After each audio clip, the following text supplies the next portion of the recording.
All right, let's do our weekly weather report. Hey, Cap's gonna make me Everyone's talking moderator about and snow in the Arizona. Co-host. Right now, it's 63 in Oklahoma City, and tomorrow it's supposed to be a high of 37. It's in the 30s in Tucson, Arizona. I still got snow on the north side of my house. Oh, boy. Nice and warm here, mid 60s. Oh boy, I mean, we're at 79 right now. Eddie, do you want to make me a co-host? Trace takes care of that. Oh, Tress. Gonna make me have to find out what the weather is around here, huh? All I can say is sunny and pleasant. Well, it's been so nice today. I traversed down to the ramp, down to the sidewalk, and a couple of times. I tried to do it once an hour just to stretch something, and it was nice. My wife told me, put on a nicer shirt, so I went and got my SWAT shirt off the closet, and it's warm. I may be stripping down before the show's over. No, And here no. it is. To show me your crotch time. Pit. Just had my lawn. The guy that's taking care of the lawns come in to get me. He's got a rather inexpensive lathe, and he came with some tips. And he said, "Look, I'm going to go to Harbor Freight and buy one of those kits." I begged him not to do it. I said, "No. I have enough tools that when you come back next week, we're going to go out in the shop. I'm going to give you the tools, then bring you back inside and teach how to use them." And he said, "Oh, yeah." He said, "Well, they have 7 or 8 in that kit." I said, "You need 2 of them. Rest of them you throw away. Because if I can teach you how it cuts, you don't need the rest of that garbage." And the majority of those tools are all Continental spindle gouges anyhow. Yeah. I love the fact that there are people out there that say that's a good deal. Look at how, you can get a tool for $7 a piece. No, you're not. You get a block of wood with a steel thing sticking out of it. That's not a tool. In fact, ask anybody that works there what they do. You can't get an answer. So I miss that we had a really good tool, commercial type tool outlet over in part of town called Fat City. Marsh Hands. They've been around forever. And Lou ran that place. I think they robbed them out of business at Katrina because they blew out the windows, took everything they could reach. And it was time for him to say bye anyway. But that's where you can go and ask questions about tools. And they actually had people that used them and could answer your questions, from an orbital sander to a belt sander to a vibrating sander, and I mean, if that's just it, and 20 different kinds of routers and plunge cutters and dado works. I mean, if you did work with those tools, it wasn't like going to the big box store and having some guy that used to sell hamburgers come tell you, "That's a hell of a deal. You need to get that." Because it's never been a hell of a deal and never will be a hell of a deal. When I was teaching on a regular basis, I would tell folks, do not go buy more tools than you will use here tonight. You will do it tonight. You use these 4 tools. Don't go buy anything else. I don't care where you buy them from. I don't care what brand you get or anything else. That's up to you, depending on how much durability you want your tool, how sharp you want it to get it. But all these kits and boxes and stuff, and I got this and interchangeable with that. You can do really well basic. You can. And remember, if anybody can do it with anything, you can probably do it with something. I just got the name. I just got the name for Dane tonight. Dying in color. Yeah. I love that one.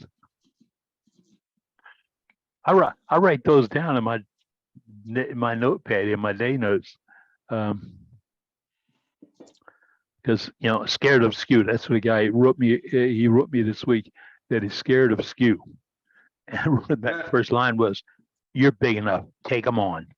But he'd watched a video on, of all places, YouTube. And the guy went really nuts on this sharpening using, you know, who created just the two baskets on it, and you swipe it one way and you put it in the basket, swipe it the other way.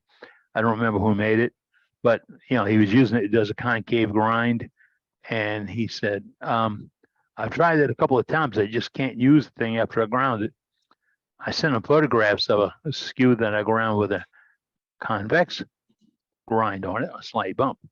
And he sent me back an email a day or two later that he ground his old Sears. I love it. He had a Sears tool. He ground his old Sears tool to match that grind, and he loves it. And I said, that's what you get from YouTube. Don't stick with anybody's opinion, because like elbows, I almost said the wrong word, like elbows, there's no two alike. That's people say, how do you sharpen this? How do you sharpen that? Just gotta get it sharp, for goodness. My lawn guy says, I need to go buy a new grinder and this and this and this. And I said, man, don't go buy anything. We're gonna fix you up. It's tools I right now can't use, and maybe that won't change. So we're gonna fit you up. And it feels so good to do that to a novice turner. It really does. You know, if you don't have a mentor, if you have never tried being a mentor to somebody, you need to do it. There's a lot of us who have done it, maybe accidentally or through a club operation or whatever. I belong to a club that we wanted to develop a mentor program, and mid-level management said, we can't do that because of the insurance risk. So I can't invite you to my shop to experience what I do without a club having an insurance risk. Got to explain that one to me. I had workshops going here 3 nights a week, and at one point we were doing 2 times a week on some internet TV thing. I can't remember the name of it. And that's how I ran across Ron Ladliff and a bunch of other folks is through that program. We did it on, I want to say, Thursdays and Saturdays. And there were some weeks where we had 100, 150 people in there. And it wasn't, let me show you. We really worked hard about, let me show you how. Because it doesn't matter what I can do. You got to do it, really. And I caught hell from somebody in a private message last week. I should have printed it. He said, how can you equate using a wood turning tool to using a pocket knife on a broomstick? Think about that for a minute. How can you equate using a pocket knife on a broomstick to using a wood turning tool on spinning wood? How can you not? You're slicing something off a piece of wood. With a pocket knife and a broomstick, the broomstick doesn't move unless you're shaky. On a lathe, the wood moves. You have control of that. You can control the access, the speed of your tool, the speed of the lathe, the distance off the tool rest, which is actually critical to some turners. All that stuff you have control over, but the best way to look at it is to get out the broomstick and get out your pocket knife and make some cuts and see how that blade slides down that piece and takes off that little whisper, and how it clogs up when you take too much. You're always looking for the whiskers, the little whispers, they come off there. I mean, how well have you felt when that's happened, huh? I mean, you turn in something and you pick up the skew and you go to make a correct pass across it, the little curly cues come spinning off of it, and they look so fine and nice. And then you realize, I did that. Whoa. Yeah. Not only you did that, but you probably have the finest piece of wood you've ever cut on, because there's no tear outs, no gouges. Yeah. I've always said wood turning is like plowing a field. If you want to tear it up, put that big point in it. If you want it to be smooth, grade it. It's you know, I didn't grow up on a farm. I grew up with a family of common sensors. That's all. Boy, that's something you don't find today, common sense. You got to go to the Yes. bank for a loan for common sense. Man, I tell you, I don't know I don't know where it went. I'm in clinic 6 days a week, and the most dangerous thing I do every day is walking from the back door to the hospital to the clinic, because every place you walk, there's somebody staring at their telephone, walking towards you. And I just stop. I stop and stand there with my cane, and you'll see them jump a little bit and figure, well, if I was just walking at normal rate and walking towards them, I'd be on the floor. Does anybody's life move that fast? Does it? I mean, can you live without answering the telephone for 2 hours? I don't think my wife can. No, I can. Yeah, I mean, mine hadn't been turned on in 3 or 4 days. Really, just turned on. I don't have a need for it, and I'm not going to let that gizmo control my life. It's not the way things are supposed to go. Who's supposed to be in charge? Think about that. It's like when you get new tools. I bought a seatbelt extender to help my father-in-law because he's 88 and he's got a hard time connecting the seatbelt in the car. And I bought one of those extenders to get the clip thing real close to him. It came in the other night and said it doesn't work anymore.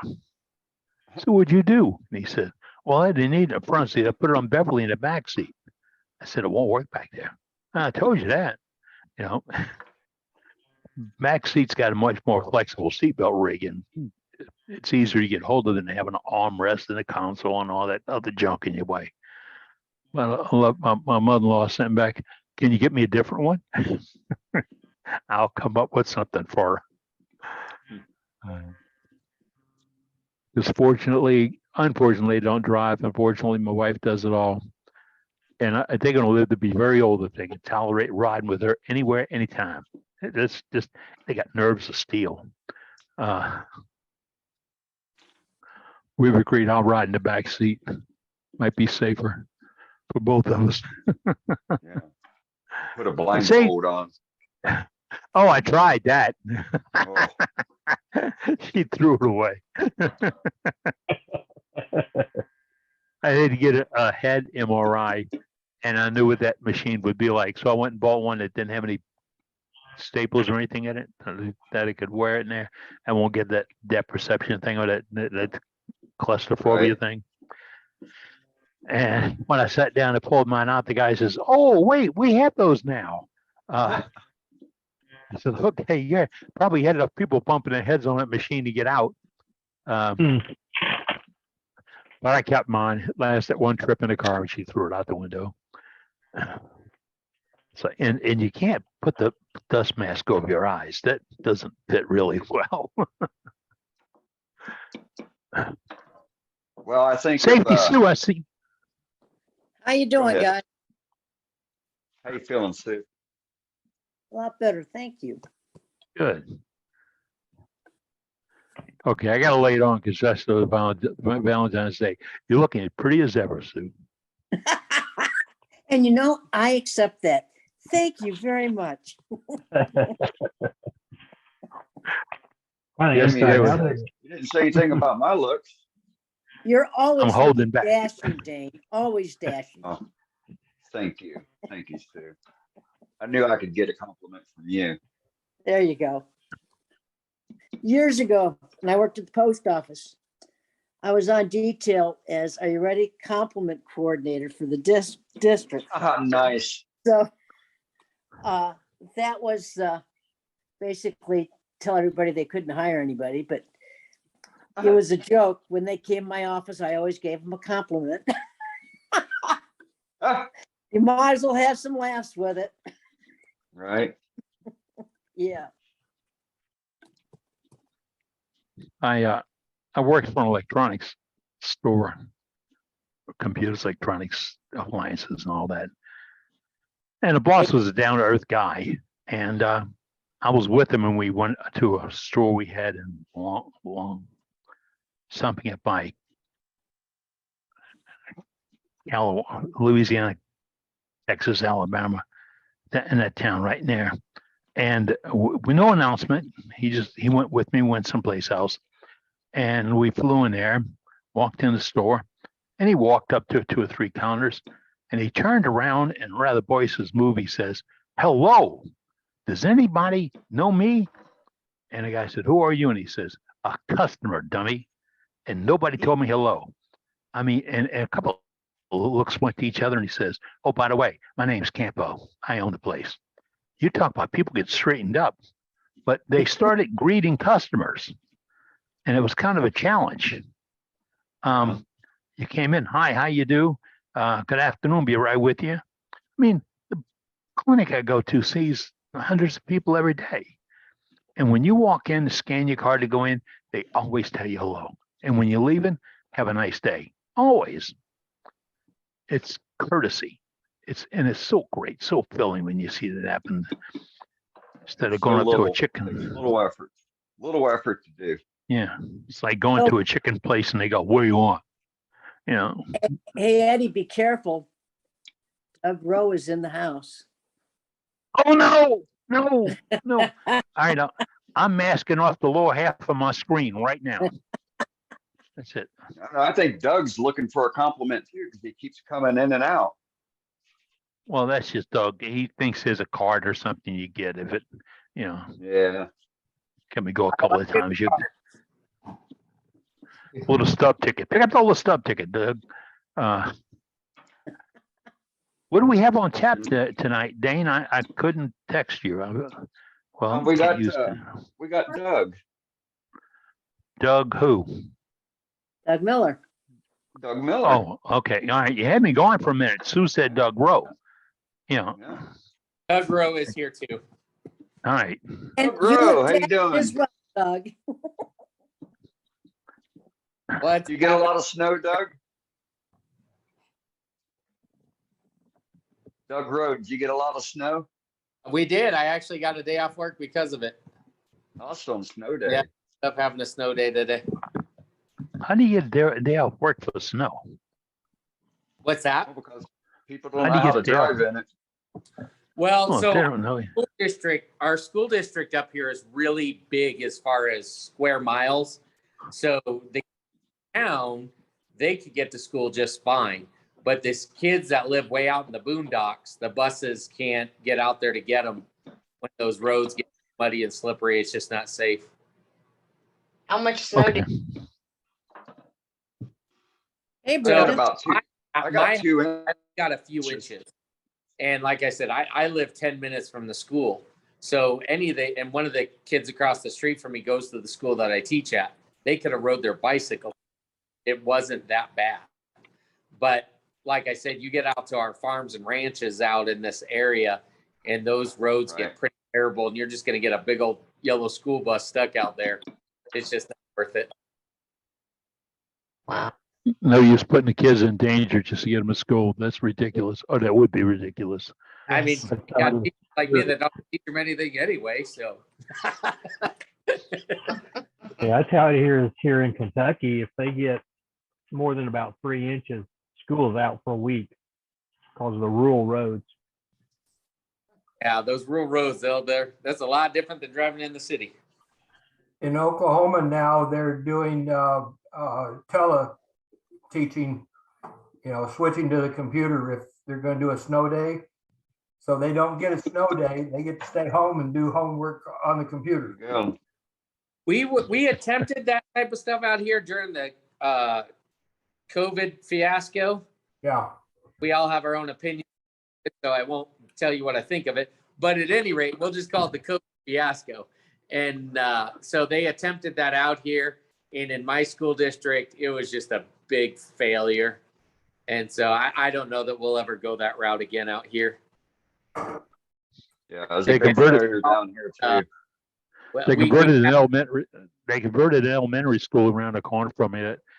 They didn't need it as an elementary school. They made it a video tutorial school or whatever. They did really good until somebody forgot to pay for the cable. So they were cutting corners. So we don't need cable there anymore. Slice it off. The cable is where they were going for the Wi-Fi. My neighbor across the street teaches, and he has to go over there occasionally. He said, "They're all over there saying we got no internet here. Got no internet." He said, "They whip out his telephone and say, look, I got it." Yeah, you didn't pay your bill. They go outside and there's a little yellow loop hanging around it. So you're gonna leave it up to our school systems. That's funny. Well, hey, it was tonight the night we were supposed to be showing each other our crotches, or was that last week? It's this No, week. it's It's this tonight. week. Okay. I'm playing with my crotch right now, trying to get it set up to show you all. I don't want to know. I don't want to know.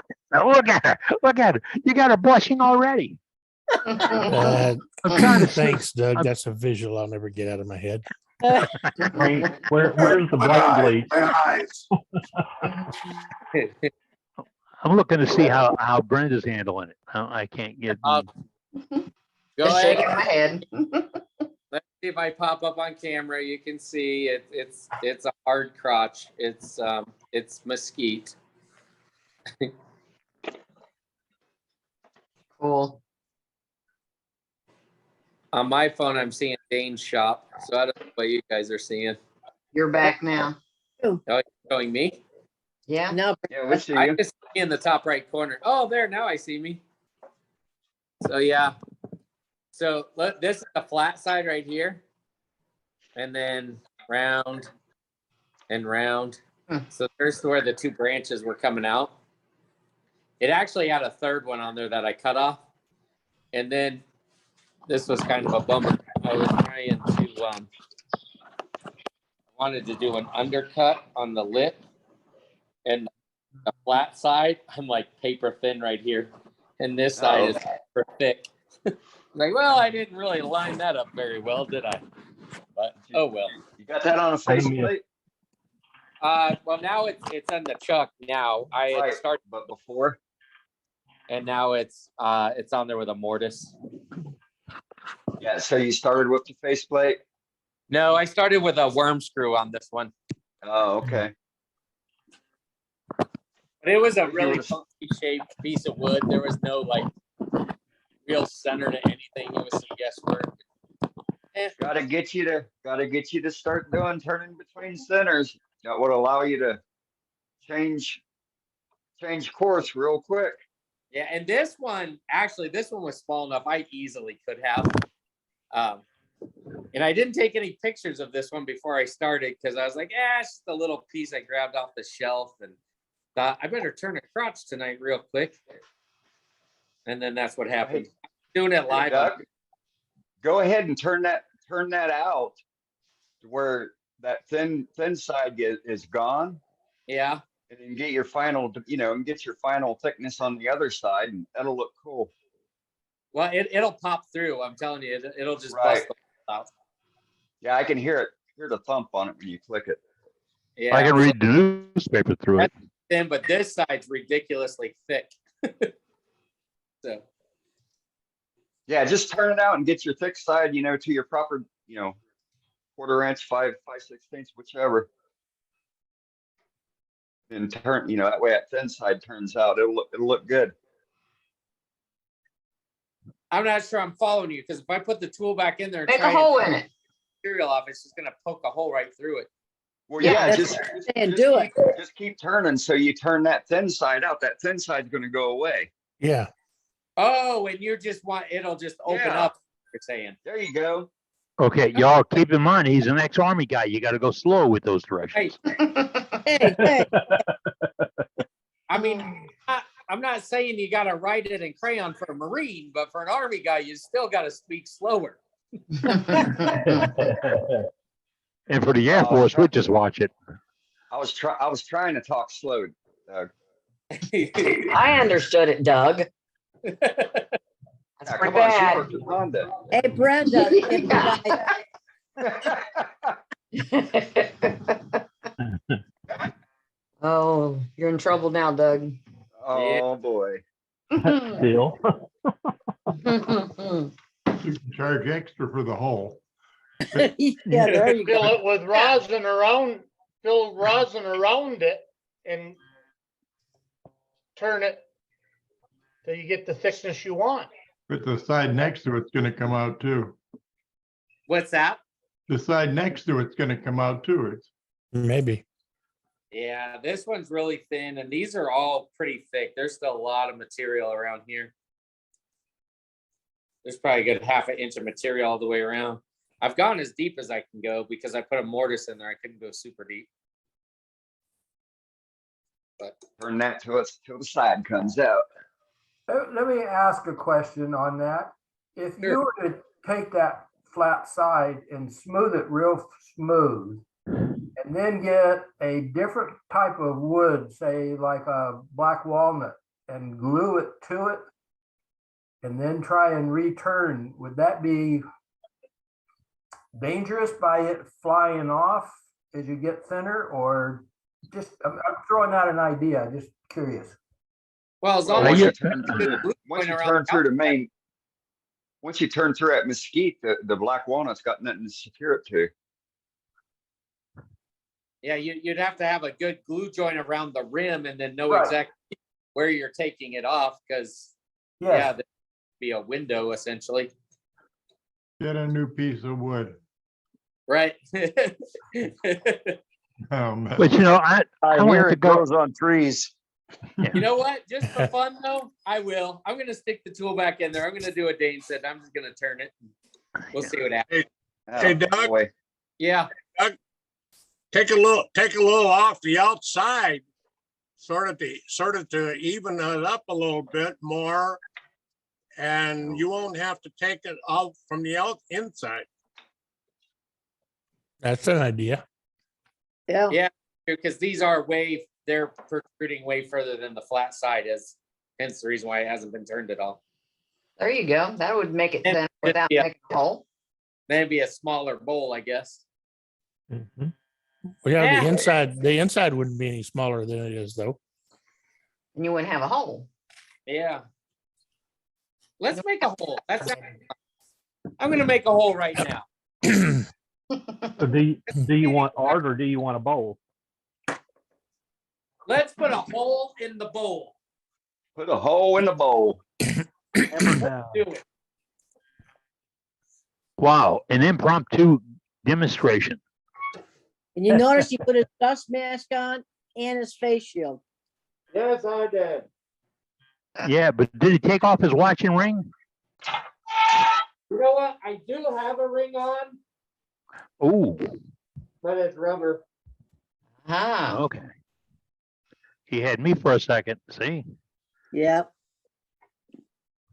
like little Billy do on one of my job sites. He got his tattooed on. All it took was almost removing his finger to go there.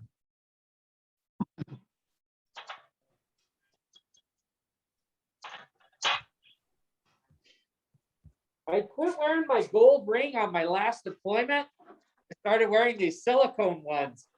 And now when I put my gold one on, it's uncomfortable. These things are so comfy to wear. And I can't even tell you how many of them I broke where I'm like, well, I'm glad I wasn't wearing a real ring right now. And you can buy like a pack of these off Amazon for $10. Get all different colors. I like to accessorize them, because sometimes like if I'm wearing a pink dress or something, I don't want just a gold ring. oh no. Remember, the bling makes the outfit. The bling makes the outfit. That's all there is to it. Right, what are we gonna use? Hey, just since Captain I Eddie's- suggest the gouge.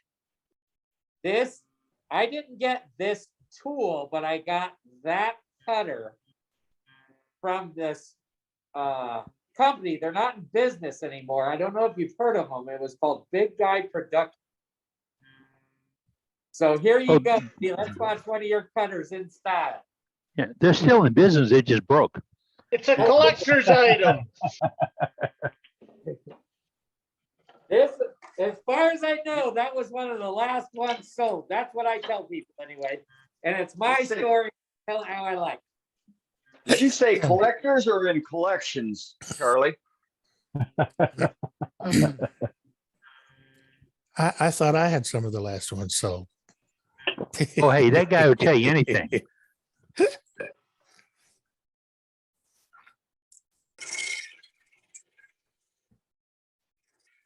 I love it when the shrink asks me, where do you work? Cindy says, we have our own business. He said, how's it going? We closed it. No, really. Yeah, really. Got to be happy doing what you do. That's some good cutting right now, man. That's nice. I saw that tip go down just now. So he looks like he's coming through. Anybody see a dark spot yet? Nope. Must have that high def camera going on there, Eddie. High def cell phone? Yeah, yeah. I'm just remembering my knuckles the last time I turned a live edge piece. Oh, Yeah, you got to be kind of brave. You got to know what that tool rest is your guard. Yeah. It's Gotta a have your- good it's gotta a have good your thing I hand have on the good other side. calluses. Got to have your hand on the other side of the tool rest. Yeah. Yeah, but on that right side, depending on how small the vessel is, those knuckles are getting awful close. Yeah, yeah, I know. Once again, I've made that brush. yeah. But hey, having Look at that. Parfix 3408 in the shop helps a lot because it doesn't hurt when you super glue the cut. That's right. It sure does. It's a big help. Unless you Must use have been the thicker than you accelerator. thought. Yeah, it don't burn at all. Put that accelerator on, I bet it will. The Star Bond, that Don't burns. use accelerator. Ugh.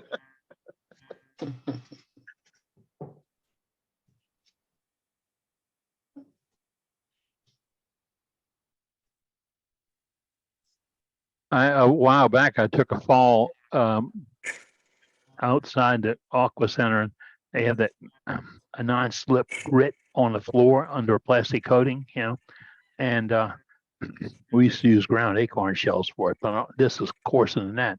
And I tore my knee up, and the first aid guy comes up, looks at it, wipes it off a little bit, smears some 3408 on top of it. Yeah. I'm looking at that bottle. I said, "Is that 3408?" He said, "Oh, you have the Where's your doctors?" sign? I said, "No, I'm with the wood turning group." That's I said, if Brenda tells you if something's wrong with it, Brenda says put 3408 on it. It's okay. Best there is. Instead of rub a little dirt, wipe a little 3408. There you go. I usually use Well, the you- 3408 to hold the dirt in. It helps. Hey, that helps for clotting. Remember when you were a kid, you spit on it and rub some dirt on it and hope it doesn't get all over your clothes? That's it.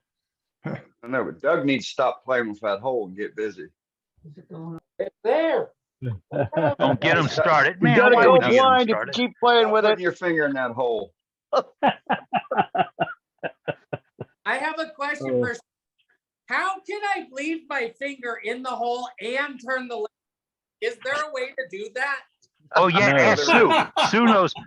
Sue knows. She reads those warnings on the AAW when Yeah, they I tell you know, how to do right. those doofus things.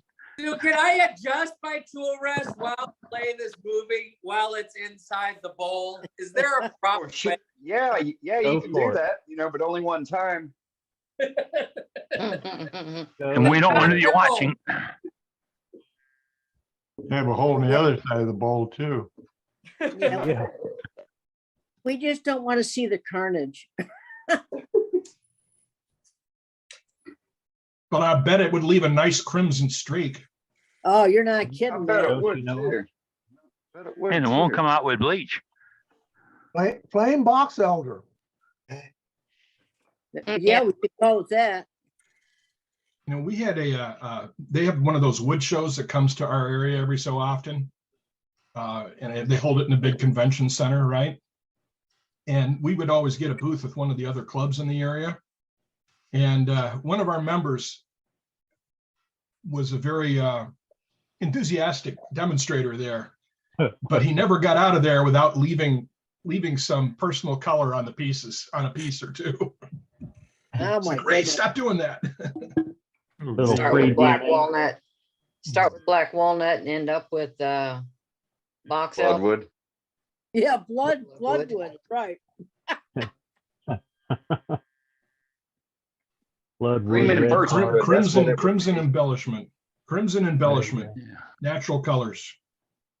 We had a guy that some members of the club called the professional turner, and we were doing that wood show thing. He got hurt 3 times in one day. Oh, gosh.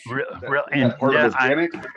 yeah, I don't know, but I'm the one that had to say the stupid thing like, okay, who certifies anybody to be a professional? You know, it's like having your work critiqued. You know, Yeah. that's such a freaking insult. Pardon me.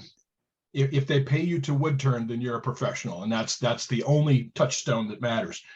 Just like the how do you know if your piece is any good? If somebody pays you money for it. That's Yeah. That's one way to look at it. Doug, sand it's- the it's- hole, turn a lid, and it's a birdhouse.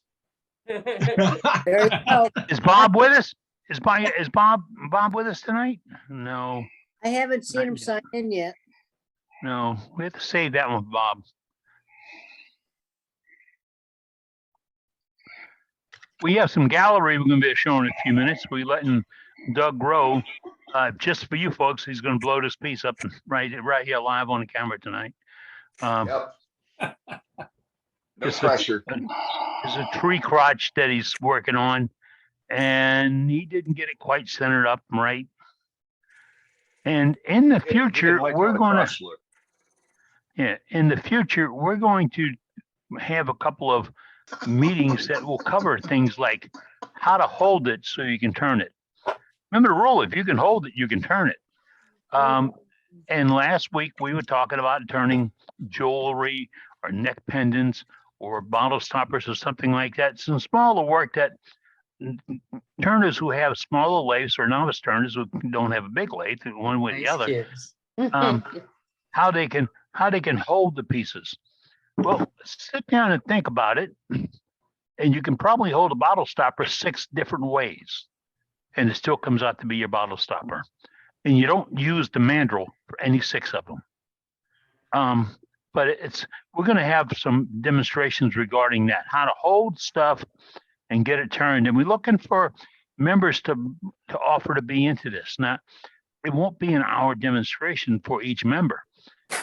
We'd like you to get prepped and show us what the rig is and how it works. And we'll go to the next person and let them do that right on down the line, because it's like opinions. We all have one. We all have an idea for them. None of them alike.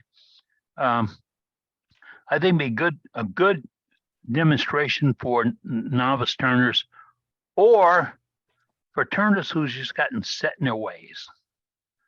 If you're set in your way and you said, Dane told Doug earlier, learn how to turn it between centers.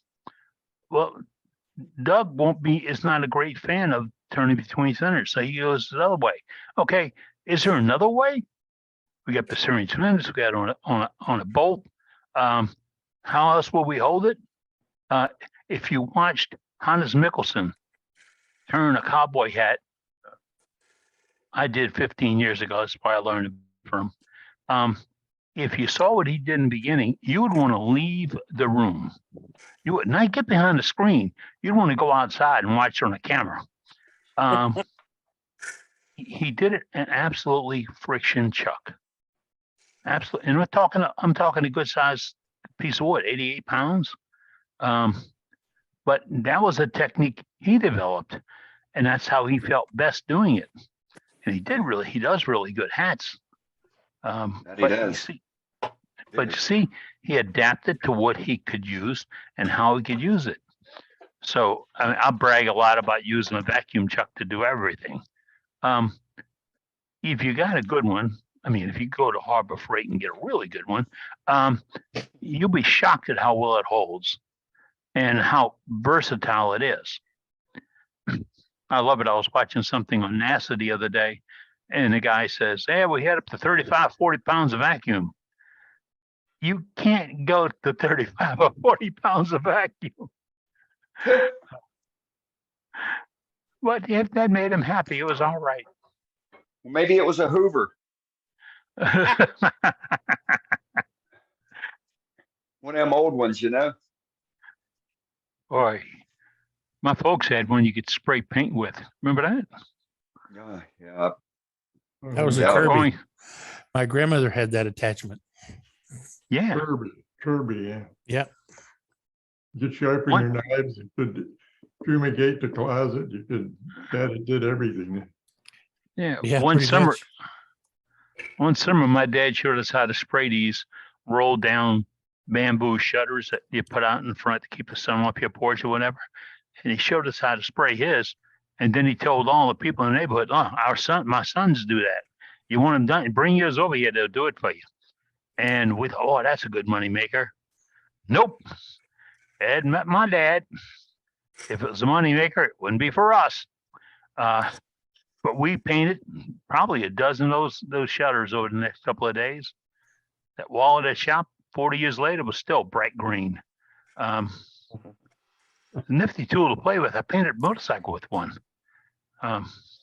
Didn't come out pretty, but it painted. All right, let's see. Doug, when you get up to speed, what kind of RPMs you spinning? What's that? When you're up to speed, what's your RPM? Here, let me turn it back on. I'll tell you. It was right around fast. Right around fast. Okay. About 2 Those grand. numbers are so critical. 1543. 1,045. 1,045. Oh, that's not bad. That's not bad. We can go faster. You want to go faster? Yeah, go to No, 2. You pick the number. I'll make it go that fast. 2,000. As long as Let's- you don't need We need to, 3,500. we Go need to to change 2,000. on the list to count Kamikaze Row. You want to go to 2,000? 2,000 coming up. 2,000. Turn like Dane. I can't get mine above No- 1250 unless I change No belts. noticeable difference. Look at that. I bet it cuts better too. Yeah, I officially have no comment. yeah, I'm with you. I'm with you, Matt. I don't want to be a co-conspirator. Put your shield down. Gonna need Yeah, I more. like turning fast too. So, whatever you're comfortable Right. with. Yep. Yeah, those numbers don't mean a damn thing, right? They really don't. People, True enough. hear people at demonstrations say, "How fast are you turning it?" How about that fast? Because if you get married to my numbers, you're silly. How about 2,048? I don't want anybody turning at a speed they're uncomfortable with, where they're scared to put the tool to the piece. Oh, no. Especially, if they're uncertain about how well their tenon is or how well their hold is. I want people to be comfortable and not worry about the speed. Doug's Make not it afraid whatever. of anything. Whatever works for you, that's the speed you turn at. I got the young guy that's doing my lawn came in for some lessons with the other day, and he says, "How fast are you going to turn it?" I said, "How fast can you spin it?" He looked at me and I said, "Well, you're going to spin it. You're going to turn that wheel right there and make it go." And I said, "I'm going to show you how the tool cuts." Yeah, but I said, "No but about it. Nothing changes. The tool either cuts or it doesn't cut. It's either sharp or it's dull. There's no in between grounds on any of that. So you can bring down a 1 RPM. If you need to learn how to make a tool cut, get your brother-in-law, your neighbor, your other wood turner to just turn that flywheel for you, and you watch the tool cut. And a lot of your problems will go away the minute you do that." What's the matter there, Doug? What's that? I'm just messing around with it now, figuring out if I want to go more or not. Yeah, you want to go more. I'm telling you, just turn a lid for it and it's a birdhouse. But we're gonna keep the bridge right here, so I Open up that whole side. Take a Dremel and cut the rest of it out then. It's already a yarn And leave bowl. your Yeah, I and was leave thinking, your white cambion.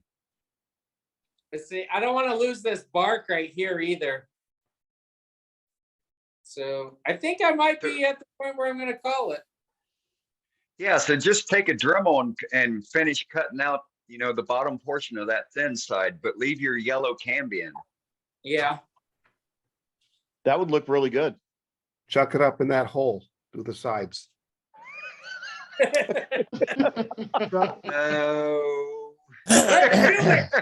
Get the We're pen telling him going. crazy things to do. Don't tempt him to do something silly. Oh, but they're tempting them. They are tempting them. I know, right? Heather said her cherry crush didn't go any faster than 650 RPMs because it wanted to fly and be free too many times. You Yeah. know, Doug, if you sanded that thin side flat enough, you could put it on a glue block and turn it again on the other way. Yeah. Can I say something? This is Sure, Mark. go ahead. Saleh. Hey, Mark. Hello. Mark, we only let experts contribute. I don't know if you have enough experience. Well, I'll tell you what. I have enough experience to say what I'm going to say. I bet you I- do. I don't think that it's going to be productive for the worldwide wood turners and all of us sitting here to watch you go into uncharted territory and have a possible accident occur.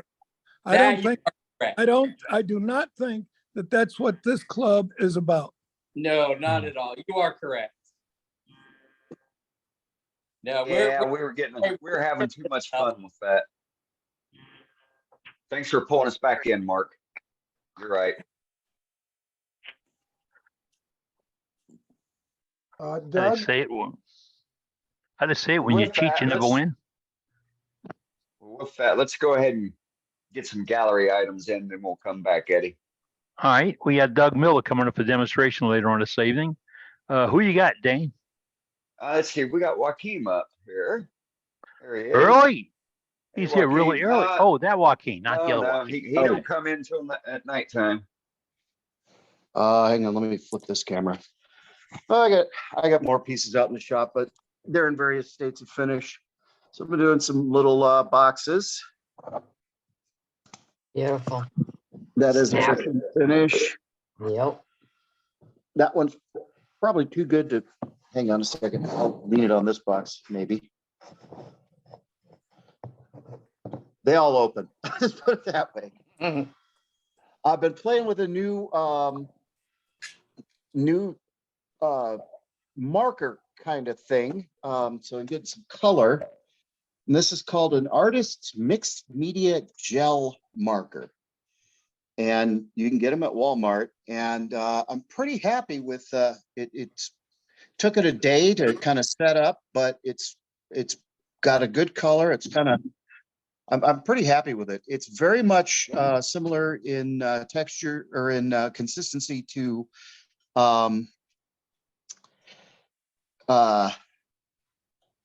pastel markers. It's very similar. So I've got some, I got some Claro walnut from a buddy. And those turned out really well. That's And then pretty. I picked up about 30 blanks already cut round and very, very dry from a guy who lived right off the edge of the Greensboro National Golf Course. And I'm pretty certain this is box elder, but because of whatever they use on the golf course, it's extremely mineralized. And so we get this wild color. It's almost the color of cherry. Yeah. That's a fun. This is a diet soup bowl. You can only get that much. This See, is Doug the- Rowe, that's what you can do with yours, Doug. Yeah, it's a diet soup bowl. This is the super diet soup bowl. That's actually a little crotch piece. Nice. You can see the Y. I got one Starvation more diet. blank like that. And then this one's a kind of a, almost a, well, I'm drawing a blank. I like that closed shape. I do. I like that closed Yeah, shape. it's what is the with the full round? Anyway, Calabash. Calabash, almost a calabash. So it had a little bit of bug damage on the outside. That is filled with African blackwood shavings in CA. And That's a good move. Yeah. it worked out really nicely. So, like I said, I got another stack out in the shop in various states of finish. Looks like the dog wants out. And a mastiff who thinks she needs to go out because who Yeah. knows? That's all. She's saying, please let me out. Yeah, it's just gonna go realize there's nothing to bark at, turn right back around. That's all I got. Good job, Joaquin. All Thank you, right. Joaquin. Nice, Very Joaquin. Nice work. All right, let's go back to Mark here. Hey, Mark. Yeah. Let me go in the other room. No, All right. I'll just show you real quick here. I worries. finished up another vase today. Let me turn it around. Let me get my camera turned around if I can here. Well, I guess I'll show it this way then. Can you all see that? I can't see what you're seeing. I like Yeah. that. Oh, That's yeah. pretty. Yeah, great. Cool. That's a piece That's of very nice. maple, and it's got a big old tube in it. That is Is that ambrosia maple? Well, it's ambrosia with curly. That's really pretty. That's beautiful. And it's got one coat of the 3408 on it and buffed. Anyway, Pretty piece. Very nice. Right on. Thank you, Mark. all right. All right, let's go to our demonstrator tonight. He's got something to show. Okay. I was going to show you when I came up here in a minute, but anyway, couple of follow-up pieces real quick, then I'll show you what I really wanted to show you. This little piece that I showed you that I worked on the inside and got all the flat spots out, and I worked on the outside this week and got it pretty close to what I want. It's got a little bit of shine to it.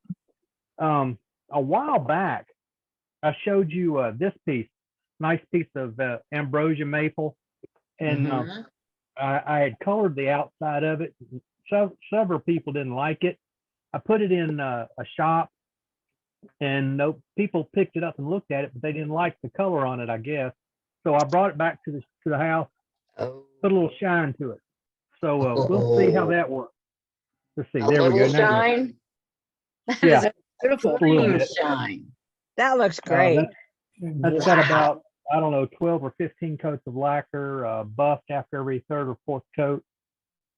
Knocked back with a Scotch-Brite, not buffed. But it came out pretty good.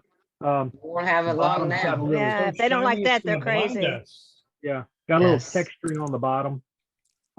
Anyway, Gorgeous. then for this week, show you my this is show me your crotch week. So I had a little bit of a crotch that I went out and pulled up. That's a piece of I love hackberry that. crotch.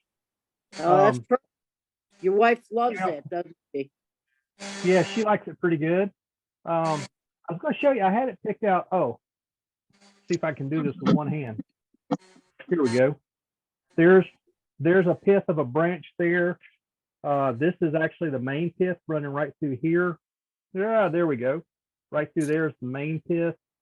Then there's another one down here in the bottom.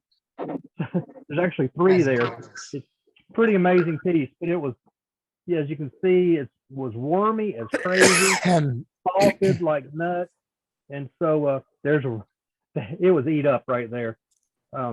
Pretty rough, but it came out Still pretty turned out good. beautiful. So I like it. It came out well. And then I was thinking I had to do this piece today, and I've got another crotch I'm going to show you after a while. But I wanted to practice. And so I grabbed a piece of oak that was about the same size as what I'm going to be turning after a while. A little 3.5 inch by 1.5 inch oak. Very nice. Little- Cute. held with a That's cute. little small mortise there. But those are, I'm going to make a whole bunch of these, put them in the shop, see if people want to buy something more in the $15 range. That's just got a wax finish on it. Nice. Very nice. that's what I got to show you for now, and I'll show you more after a while. Sounds good. Thank you, Thanks, Doug. All right, let's go to Texas. See what Billy's been doing. Oh, well, I'll Wow. get this back so y'all can see. Well, I saw Doug's and I thought, well, I need to do a heart-shaped piece too. The problem was I didn't start out, my adjustment was too low. The Y part of the crotch is here, and I should have taken it down some, but that's all right. This also is a piece of hackberry. I didn't get it quite as thin as his. Looks like an but- alien. And it's also eat up about like his was. Yes. Bugs love that stuff. But it's just this is one of the crotch pieces I did this week. It's in Gorgeous. spite of the fact that it's all funky, you know. I know people that wouldn't touch this kind of wood for anything, but I like it. I like the character that it gives. There's some curl right here, Oh, yes. and you can see it on the back too. Yeah. But I like doing stuff like this. It kind of challenges me. So this was one of my crotch pieces, You're echoing. and I don't know why. Somebody's mic Wow, is it open. just started too. Yeah, just started. So Oh, yeah. this is another hackberry crotch. Cool. Where Did you are add the- that little red spot? do what? Did you add that little red spot? Well, no, actually, that was that was a wormhole right here, Mhm. and I left. You can see I left this natural spot because I didn't want to get rid of it, and I didn't want to make the bowl too big, too small. So I left this, and as luck would have it, I went through. So I filled that wormhole with sawdust and epoxy, Okay. and it had some really pretty flame in the crotch that I lost because there was also a pretty big void there. So I ended up having to turn most of the flame away, but you can see some of it. That's gorgeous. That is And pretty. That's And I really just- pretty, Billy. I love spalted hackberry. It you never know what you're gonna see. You never know what it's gonna look like when you Spalted get anything. inside.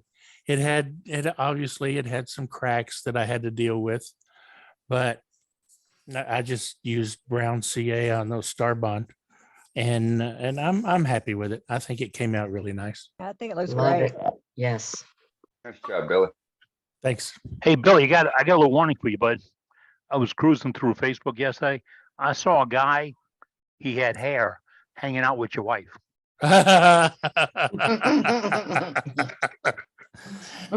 Yeah, that was that was Yeah. some time ago. Yeah, I think there's a lot of us that were like that. Put up pictures. Yeah, no joke. Yeah. Yep. All right, let's go to Ron. What's up, Ron? Good evening. Well, I just able to show me your crotch, so I have a crotch. Crotch. Oh, I like it. Nice. I like the crotch. depth of it. Oh, I do. my- yeah. It's a piece of live oak that I found laying in our woodshed. So it's like Mm, lots and lots of wormholes. Left some bark on it. lots of character. Looks good. Yeah. I Good, like it. Ron. I like the And then, shape of that bowl even. Look how What's that? slick the inside. That was a great inside cut. Did you Yep. take? Yeah. When you rolled it up in the light, I mean, look, it's just finely cut, Ron. Finely cut. Yeah. That's a good bowl to put your Heavy- soup in. You heavy got, piece got of the wood. natural tray for your legs. Just Yeah. right up. Wouldn't have to move out of the recliner. Yeah. Get seconds. And then I found a couple pieces of spalted hickory. Ooh. And they're pretty close to it the all. same. A little bit of a design change. You can get that one over there. Nice. Kind of Nice funky, spaldy. but it stayed together. Love it. What'd you finish them with? It's got some polish, captain's polish, and then it's got a little bit of lacquer over top of that. Nice. Yeah. It's basically shellac and alcohol. Beautiful. That's Nice. it for me. Work. Thank All you, right. Ron. Very Nice, nice, very Ron. nice. All right. What Lakewood, New York has got for us. Howdy. Hey, Dave. I got a couple of crotch pieces for you. One is a heart-shaped bowl. Let's see Oh, if I there can- you go, right there. There you go. Nice. And With the bark. Yep. yeah, Sweet. and I'm rather pleased with it. It's held together well. It is got really nice flame in it too. Very nice. I wanted to go deeper, but I saw that flame. I said, nope, I'm stopping. I don't blame you. And the other one is a crotch piece that you've seen before. And I think it's my ultimate crotch piece. I don't think I'll ever get any better than this. Nice. Cool. That's really And cool. there's like 4 different branches coming together, and Mhm. or is it 5? And they've Awesome. left me a nice bark inclusion. Very nice. It is quite thin because I did it wet because I didn't want to. I couldn't wait. I saw that and I couldn't wait. Yeah, it's Well, almost you don't get that every day, do you? No. Very nice. And I finally broke down and bought some axe paste. You can't see it. in front of you. And I tried it. and That's good, it's right there. okay. Roll it up now, right there. It's okay, but I just as soon sand. I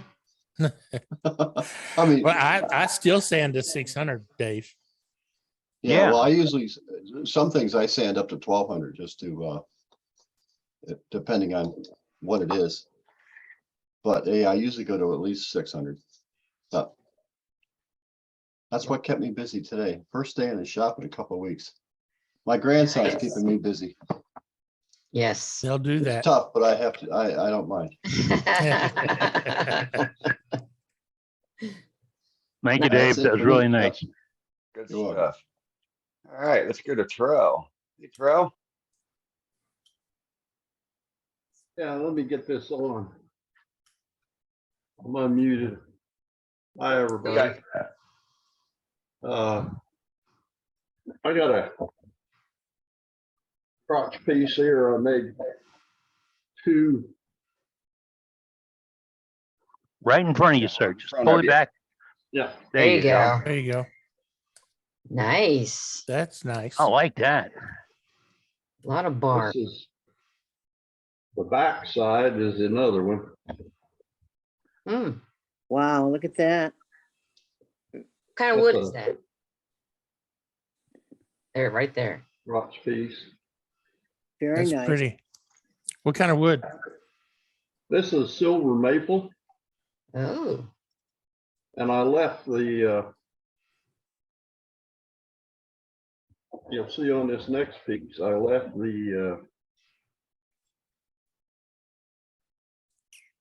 Oh, I like that. little green lichen on it. Yeah. I Very really like nice. silver maple bark.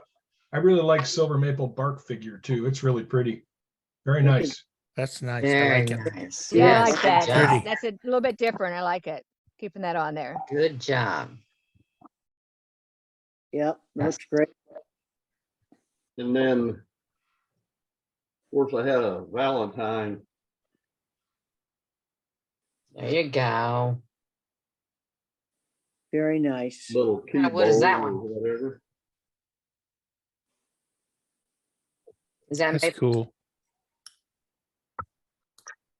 Then I've got a little square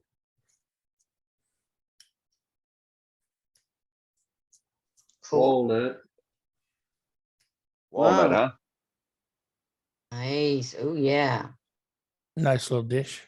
You see that nice and smooth there, Eddie? Yeah. When he Oh, turned it in the light? Yeah. See the flash? Yes. Yes.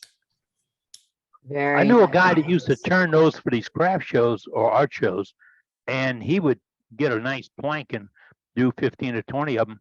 And the way he sold them was he'd put a few coins in it or a Yes. couple Yeah. of keys in it to make them pick it up to take a look at it. Once it's in their hands, it's gone. I got another one in progress. I think I'm gonna burn the edges. Oh, for yeah. the torch. That's nice. That That'll is work. nice. Yes. Yeah, burning it will give it a good effect. Yep. Burn it real Still good, then got take the a wire tenon on brush. it.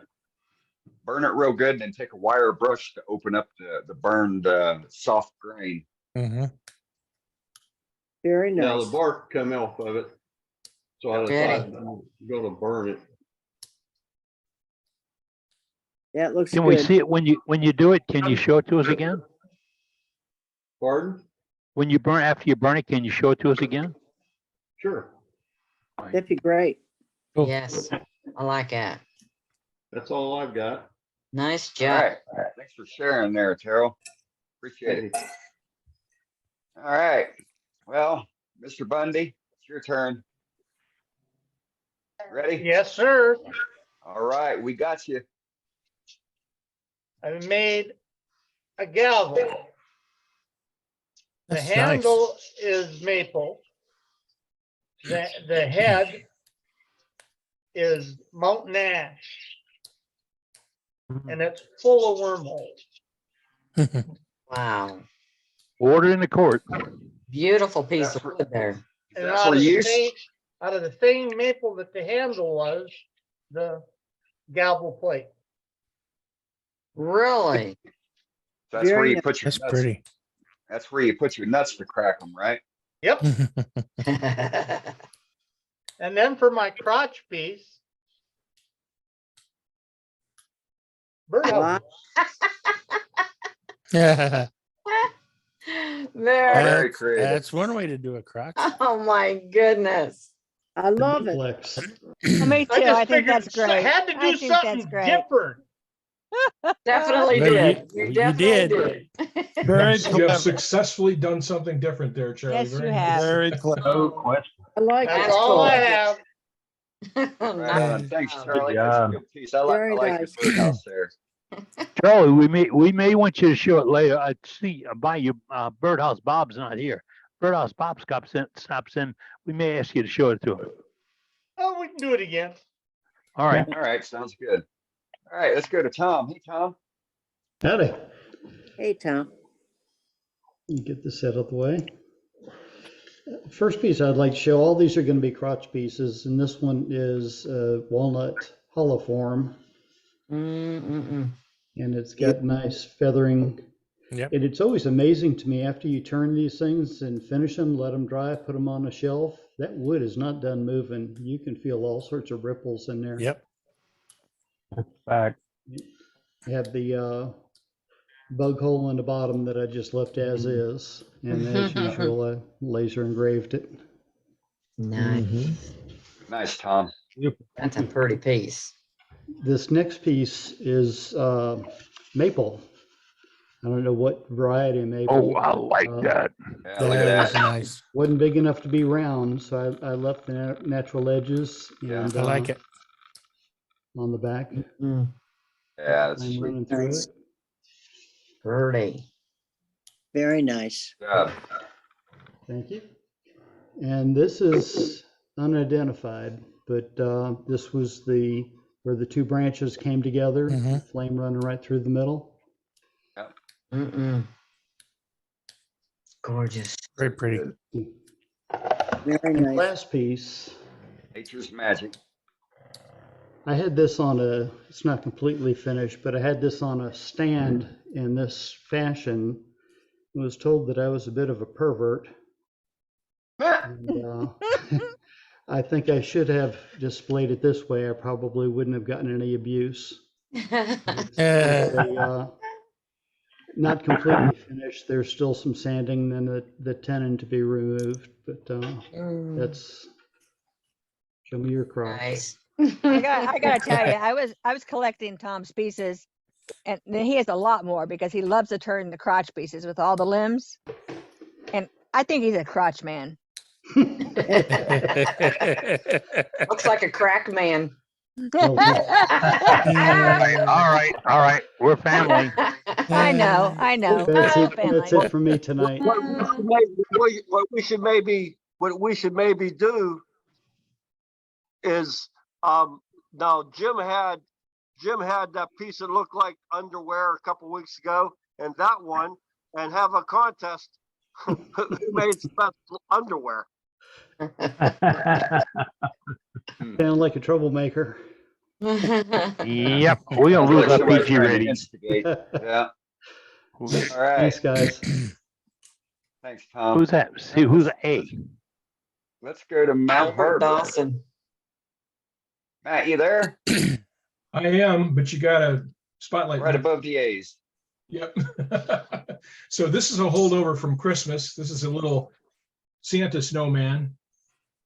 Mm-hmm. So, Very so nice. a customer wanted that. So I said, I can do that.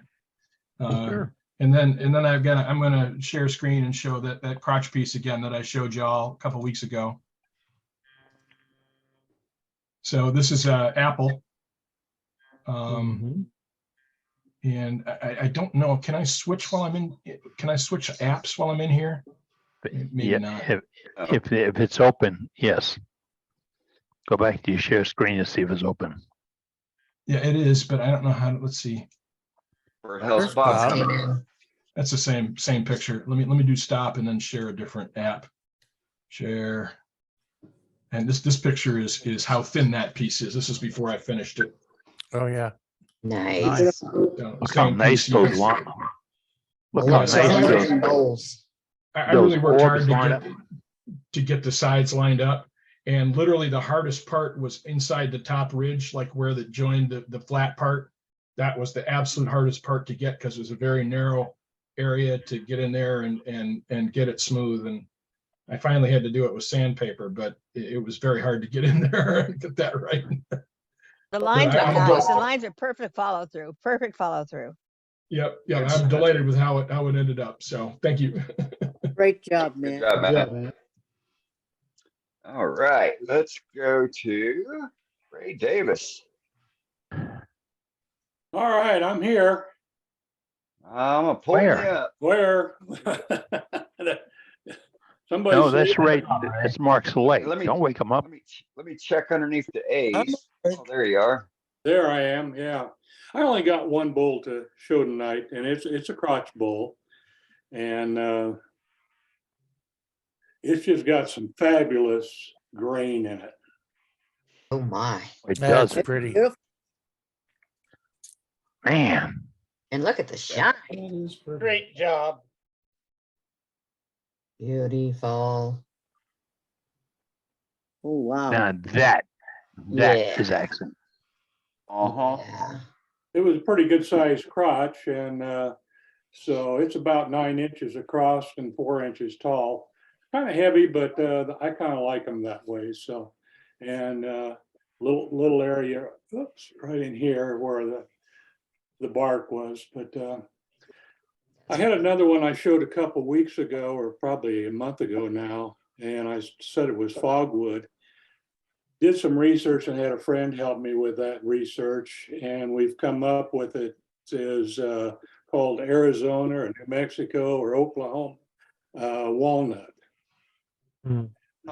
Dane, I don't know whether you've seen it or worked with it. No, I haven't seen it. Any comment on that? No, I've got nothing. I can't say I've ever seen it or heard of it for that matter.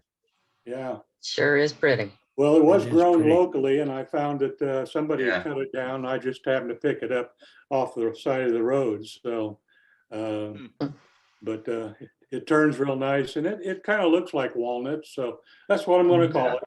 There you go. There you go. That's all I got. Right on. Thanks, Ray. Yeah. All right, let's go to James DeBro. James, you out there? Yes, sir. I'm here. You got me up there yet? Keep speaking, sir, please. I'm working on it. There we go. There you are. You found me. I did finish this one this week. It's spalted ash from what I can tell. It's Wow. about 7 inches across and about 3.5 inches deep. I have never seen ash spalt like this. So I'm not sure if it's really an ash or not. Pretty. Even the It looks inside. good. Oh, Yeah. yeah. This Got a few proves that. critters in there. Yeah, this proves that that old Forrest Gump saying, you don't know what kind of chocolate it is until you get the wrapper off. Same way with that wood, you don't know what it is until you get the bark off. Right. Mhm. That's beautiful. Thank you. Yeah, I All was right. real happy with Thanks, it. James. Thanks. Oh, I wouldn't be too. Yeah. All right, let's go to Chris. Me? Chris. There we go. Okay, well, this on the lathe isn't done yet. This will be my crotch piece. But that's a piece of beech that I started turning several years ago. Let me get it off. The outside, come here, you. Ooh. We colored the outside with a variety of different dyes and just some sanding sealer on that. So we will worry about this void here later. I think I probably should fill that with an epoxy or something so it doesn't kind of want to blow apart on me. That's one of them. This will be a future crotch. Oh, That's a look at that. piece of honey locust that's been drying in my shop for about 7 years. That's Before gonna be real hard. Wow, that's Yeah. a beautiful piece Mine. of wood. Yep. So that'll be fun. But I actually, we got that piece before my mom died. She's been gone 5 years. So it's been about 7 years that's been there. This piece here is apple. Mhm. And I turned this back in 2018. And that's a special piece for me. There's a shadow here. You can see it. I refinished this a couple months ago because I originally just finished that with a wax finish and it just peeled off over time. It did not adhere. It looked like hell. So I used some, I'm not promoting it, but I used some of that from Total Boat. And it's a food safe tung oil and something finish. But this piece will always be a special piece of wood because I got this wood from the side of the road after returning from my first colonoscopy. No heavy lifting. And the log this came out of must have weighed 300 pounds. But we got it in the trunk of my car. So Looks like a horse's head inside. Nice, Chris. absolutely. What a great Yes. story, too. What a great Beautiful. story. I've never known anybody to celebrate the colonoscopy. No, me I either. know, right? Me neither. You gotta do something. Breakfast is everything. You got some kind of demented actions going on there, Chris.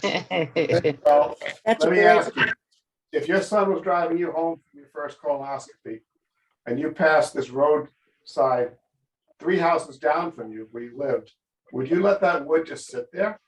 No, No. no, absolutely No. not. But I wouldn't remember. I don't think I would remember. That's the reason why I got it. Oh, I would. Oh, I was kind of shocked. Right on, Chris. Nice. That's all I got. All right, Nice. thanks for sharing. Appreciate it. All right, let's go back to Billy. He forgot something. Of course he did. He does that sometimes. You do that all the time. I Almost do. like it's My intentional. remember isn't really functional very well these Uh-huh. days, but my forgetter is flawless. Well, There we you all go. have that. Yeah. Uh-huh. I've got this little crotch piece. This is a piece of live Very oak. nice. I did this much like Matt did his, with the exception of I didn't make these edges as sharp as he did. And the reason is because I was too lazy to sand them out. Never heard of that, Billy. So I left it a little more easy to get to. but this is a piece of Still live oak, pretty. and I really liked the way it looked, even though it was cracked and had to be filled. This is mother of pearl. Ooh, But It looks great, Billy. thank you. yes, beautiful. Okay, it's about time we're going to go to our demonstrator in just a few moments, folks. But in the meantime, we're going to go in a little bit different direction. Let's go down to Florida and see what Safety Sue has got for us this evening. Sue, what's up? Well, I want to talk about our shops and what we have on the floors. I trip on stuff, believe me. I usually have that mastiff you saw earlier. Yes, okay. I have drop foot, and when that foot drops, I could go really across the floor. And I try to make sure that everything is picked up. You know, there's no cords hanging around, no air hoses hanging around, not even extra vacuum hoses hanging around. Because if there's an 1/8 gap in between tiles, I could go down. But that's not only me, that's everybody. So I want to make sure, I mean, we can all kid about the sawdust. We all have sawdust. You know, it's our glitter. But all the other stuff we need to be careful of. The little logs we just set aside for that special occasion, or that pen blank that fell on the floor and you forgot to pick up. So I'm asking everybody to be safe this week. Make sure your shops are safe. And just another thing about face masks and everything else that we wear. I had a little piece come off my truck yesterday, and if I didn't Birdwood? have what kind of wood? Birdwood. Yes, it could have been bloodwood, but I had my Oh, face. bird, here. tweet. No, it wasn't. Yeah, I guess you're right. Tweet flew across the room. Gotcha. There you go. And, Got it. And I thought I'm sometimes thick, but I do get it once in a while. And Yeah, you're if I thick, but didn't you're have not my that face thick. on, it hit me in the third eye. So yeah, I mean, it was so quick. It surprised me what the hell happened. But yeah, so just be careful, guys. Make sure that you have your safety equipment on. Don't if I had just safety glasses on, I'd have a bandage across my face. So folks, no, it's a little thing. Make sure you have your shield on. So be safe this week, and I look forward to seeing you next week. Take care, guys. Thank you, Sue. Thank you, Sue. Thanks, Sue. Sue is a volunteer with our group, just like a member, just like everybody else can be. And Sue has stepped up and taken position of being our safety manager or our safety director, which we all need to play about safety. We really do. And it's not hokey. It's just serious. We have come up tonight. You've been seeing some items that we had from Show Me Your Crotch. That's dated today. This is one of our gallery displays. I have to mention again, these are never challenges. These are displays. This is your opportunity to do a certain piece of work the way you like it. And we're just trying to guide you into the areas that we like to see. Show Me Your Crotch tonight. We'll have more gallery later on about that. Next week, Brenda has asked us to show us your bottoms. And that's as dangerous as asking Doug Rowe to show us your crotch.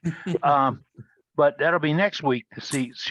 And really, the bottom of your piece is a piece of your work. And it's a piece of your art. How you do it, how you finish it, how you decorate it, everything, how you cut it, really, is all a piece of your art. That's what we're going to do. Gnomes coming up on March 15th. Get out there and make some gnomes. We've seen them demonstrated here. They're really fun. Somebody sent me a picture of one the other day. It was a gnome. It was sort of like what Matt showed us, a snowman. He had a beard around the top, or a hair around the top, then hair around the middle, like a hula skirt. It was a cute little piece. It was. There's no rules. Turn what you want to turn. Show what you want to show. And for Easter, we're going to lay some wood eggs, and that gives you a chance to turn a piece and then give it away to somebody special in your life. I try to pick grandkids or great grandkids. And we're going to take back America or take over America, or no, we're going to defend America. Yeah, that's our Cannon challenge for June 28th. That's just before the July 4th weekend. And we've had a little fun with that. We hope to get somebody to demonstrate another demonstration on cannons prior to that. Plates and platters are going to come up for Labor Day. And what's the difference between a plate and a platter? How big it is before you ruin it. That's it. And for Christmas time, we're going to have jewelry. And I told my wife this week, I have to go through and find pieces of jewelry. And she says, okay, I got pennants, I got baubles, I got this, I got the rings, I got earrings.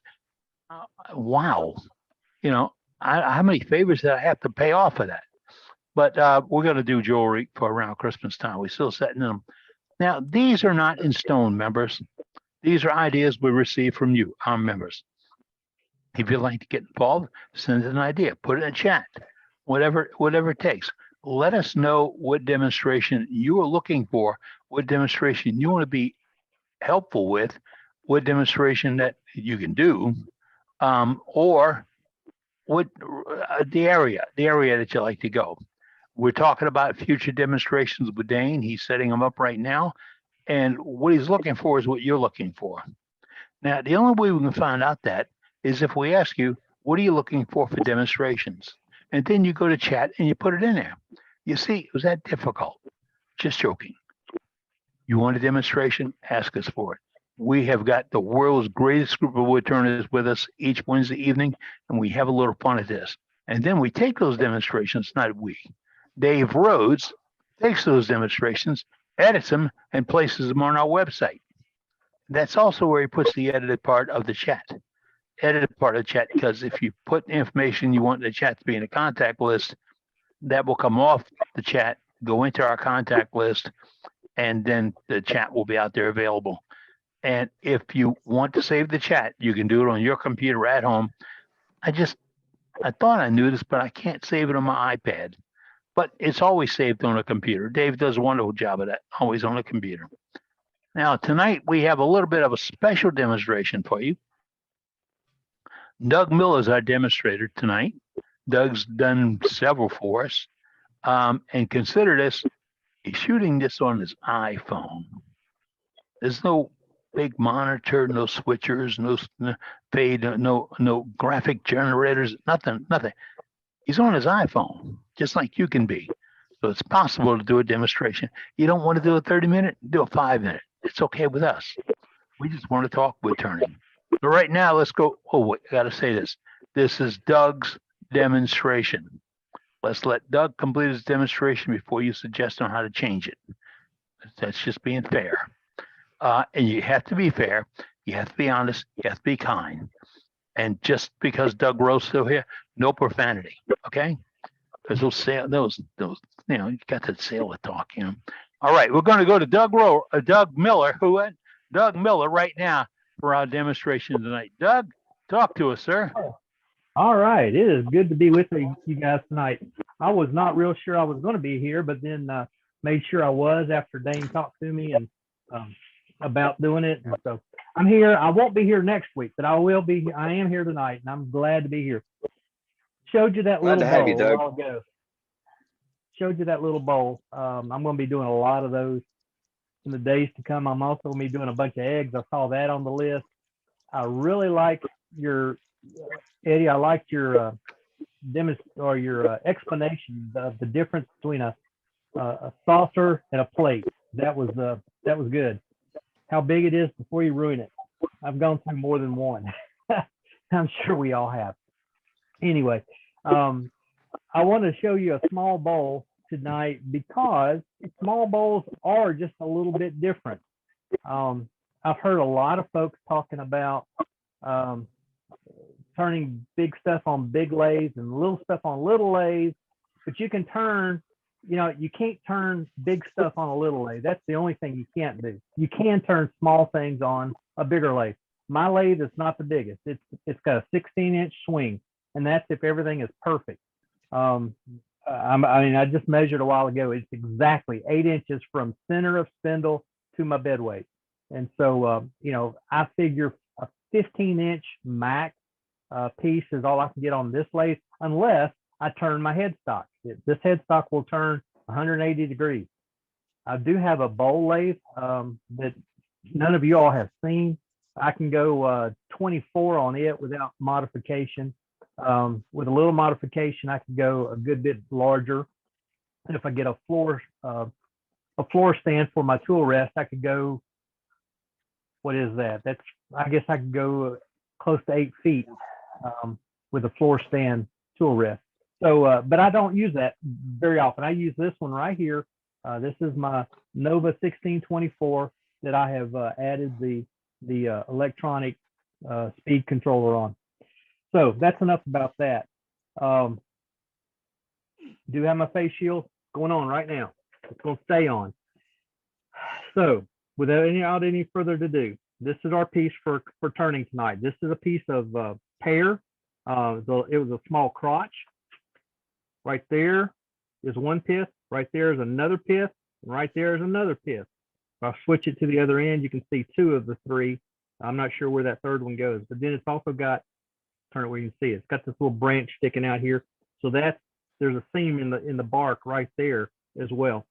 I flattened that side. I was going to make that the bottom, and I changed my mind. So I just went over and drilled with a Forstner bit that little hole. It's actually just a hair too big, but these jaws will expand large enough to go in there. So let's get that on, and then we'll get to moving here. You may have seen my thing in the on the barter page there. I'm down to I still need 1 chuck. If somebody has a spare chuck you'd like to barter and get rid of, contact me. You can do it through the barter page there, or my contact information is in the contact list. Yeah, having a spare chuck is like leftover wine for me.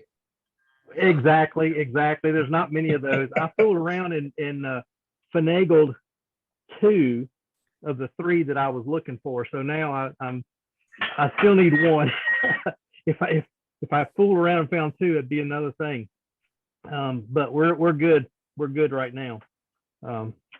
Anyhow, yeah, Chuck's coming up with another chuck is a miracle thing without having to pay through the nose for them right now. I did find it's a web store that's selling it's one of the Nova Light for like $69. It comes with a set of the 50mm jaws. I've got 3 sets laying around now. I don't need any more 50mm jaws. In fact, I'll trade 50mm jaws if somebody wants them. Okay, we're on just that drilled hole just to give us a start. I've spun it. It's going clear without any problem. I'm going to start out at 155 RPM just to make sure everything's good to go, and then we'll speed it up and get to turning. Safety awareness. There is no bling, and he's wearing a space mask. No rings. My ring is in my pocket. My face mask is on. I've had too many pieces of bark hit me. In fact, I've got a place right here where that heart-shaped crotch, the bark came off and hit me right there, and it's not healed up yet. I'm not sure what I did right there. Something today. Just knocked the little bark off. But I'm not going to wear a ring some and get it Band-Aids. caught. Brenda, send him some Band-Aids. No bleeding, so I don't need Band-Aids. Put him on the All list right. anyway. Just real light cuts just to get this thing started, start getting it round.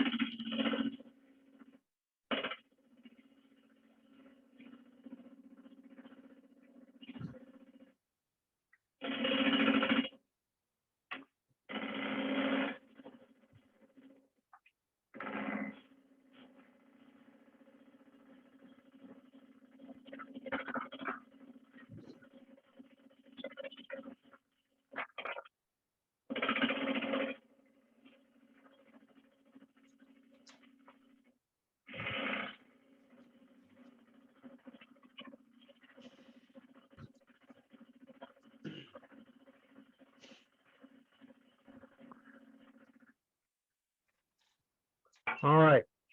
Now I could have taken this over to the bandsaw and knocked off that little limb, but I wanted y'all to see that limb, just so you could see definitely it's another area of crotch. That seam goes right up through here, you know, so it goes fairly deep. It's down like this, a little further even. So I'm hoping that's going to show up. But you can already see we're starting to get a nice little rounded shape here. All right, keep going. We'll raise my speed just a little bit.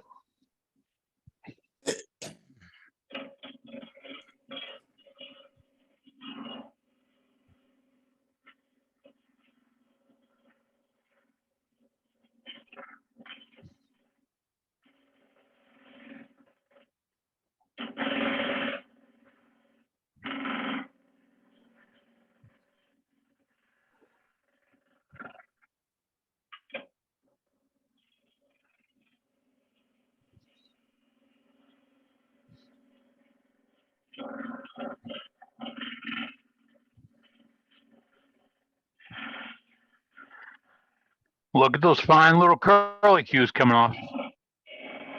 A good slicing cut.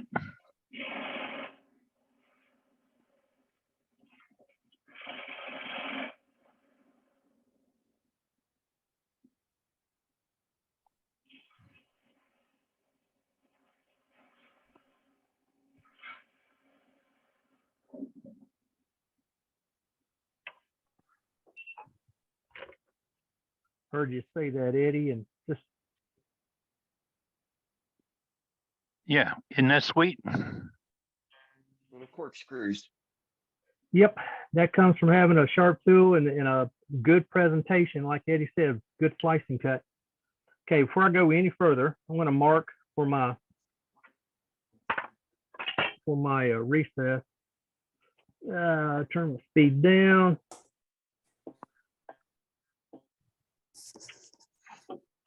This round straight and raise it up. That'll work.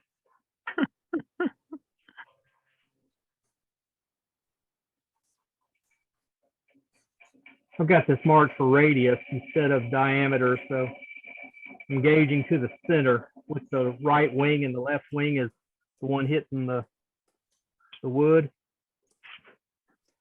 Little tiny recess. It's not much of one.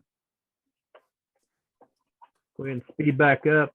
I'll get my parting tool and we'll make that recess, or start it anyway.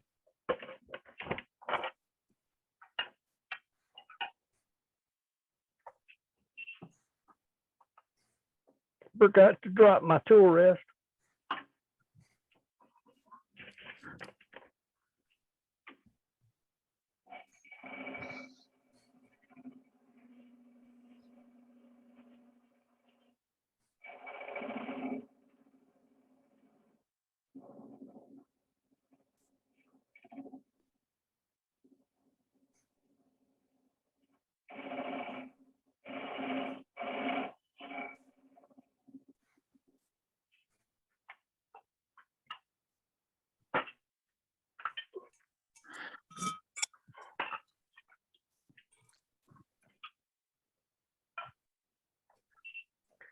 Raise my tool rest. This is just a little mini skew that I'm going to use to undercut this recess with.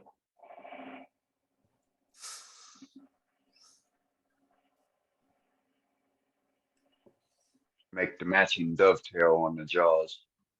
Yes. These jaws do have a little bit of a, yeah, what you call that? Dovetail. Thank you, dovetail. Most of y'all, well, I've talked about it once or twice, but I had a stroke about 3.5, 4 years ago, and words sometimes just get stuck inside my brain and won't come out. I can form them, I can say them. Yeah. I find it happening more and more often to myself. Well, sure, it happens with age anyway, but this stroke really accelerated it. Yeah. And being a person that was my life, was preaching and talking with people, and it's much harder to do now. I know how you feel. You can see those words, but you can't say them. Yep. Yeah. Well, Eddie, mine just won't even come into my brain. I know what I'm trying to say, but I can't find a word to say what I was intending. Yep. Mine was in 1993, Doug, and I was a classroom instructor. That was fun. Oh, I bet.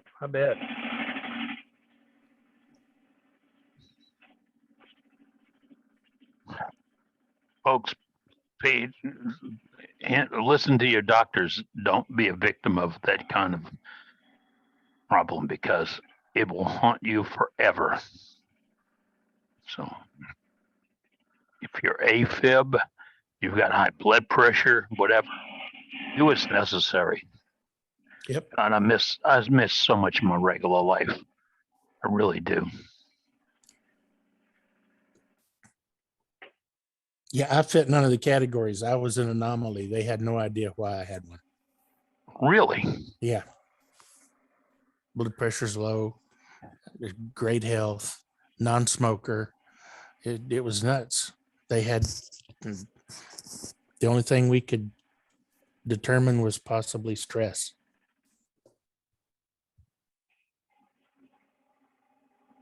Well, mine went good until they found that my Agent Orange trophy.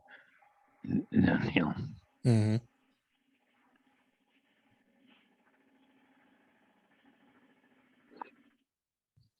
Yeah, my doctor was Nice trying to cuts, figure out. Doug. Thank you. My doctor, while I was in the hospital, was trying to figure out why in the world I had a stroke. And because non-smoker, non-drinker, slightly overweight, but not much. You know, he was a little perplexed, but he said, it looks like you got very fortunate. I had my stroke in the best place you can have one. It was on my cerebellum. So my issues are minor. I consider myself extremely blessed. You and me so, both. Yeah, life is good. Life is good. All right, just a few more cuts on this outside, then we'll talk about going on the inside here. Yeah, mine was central. Affected my speech and equilibrium. Still does once in a while. My equilibrium was my one sign. It's the only thing that showed that I'd had a stroke. Mm-hmm. Got to the doctor's office. The event happened on Wednesday. I got into the doctor on Friday, and she was about to send me home with vertigo medication. And she said, let me look at your eyes one last time before you leave. My pupils were ever so slightly different. Mm. So she ordered a head CT. And I didn't even get home from that. They called me. They'd already read it and said, you've got an anomaly in your brain. Go to the ER.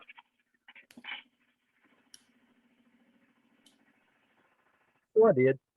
Supposed to prove you had a brain. Yeah, exactly.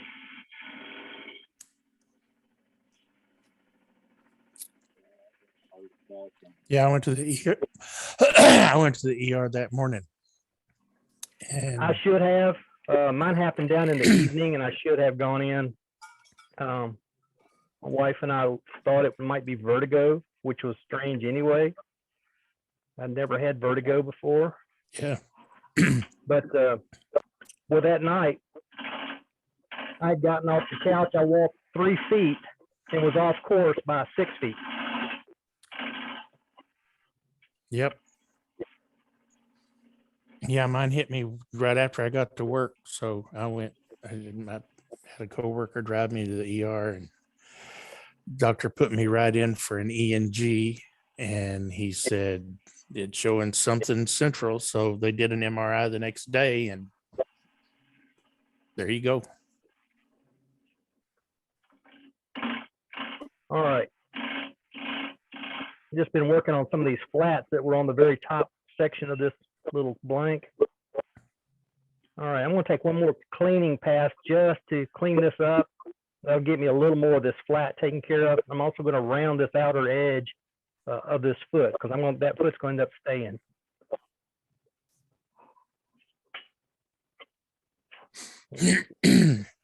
Need a better angle here. The sad If I part move was, oh, go ahead. I was just gonna say if I move my vacuum, it'd be a little easier. There we go.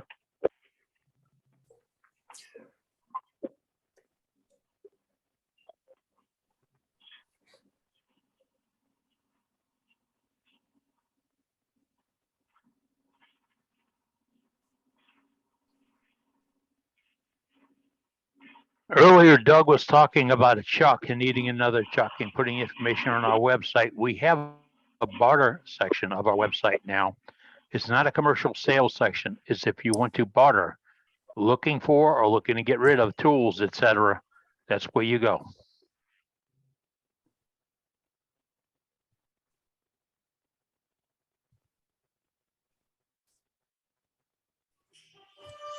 Oh, gosh. And in other groups that had those kinds of things, and they worked great when people used them. There again, nice bird's nest kind of material. And a lot of that will go outside. And birds can get it. And that'll be great. All right.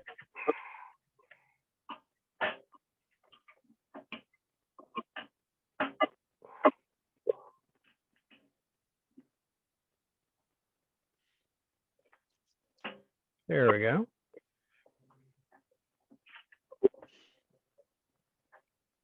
Still find if I push right dead center, it works better for me. I know some folks have said, "Oh, you don't have to do that. Just push on the front period."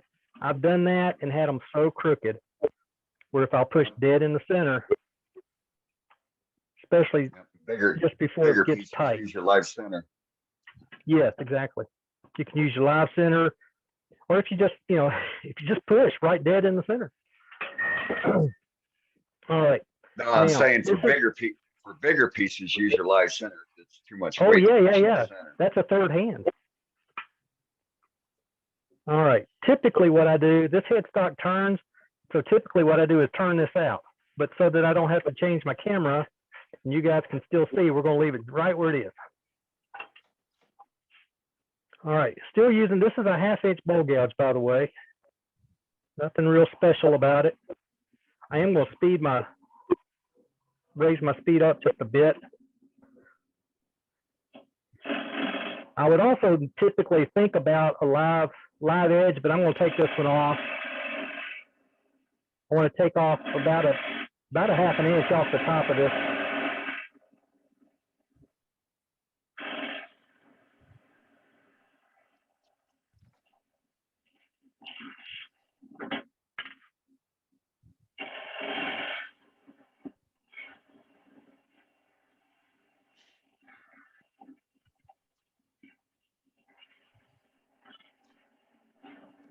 What size gouge are you using there, Doug? I'm sorry? What size gouge are you using? 1/2 inch.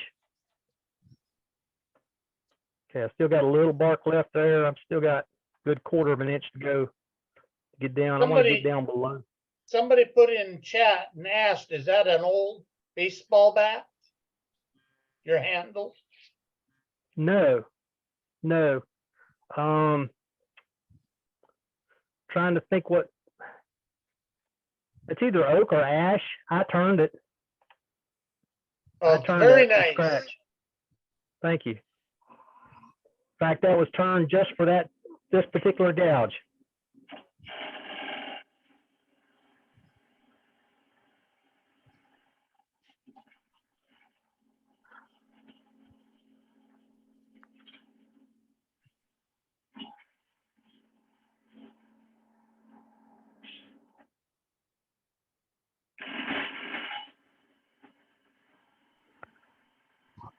Watch those cuts. Look how sweet that is when he gets to the center. Curly cues all the way and he doesn't cross the center.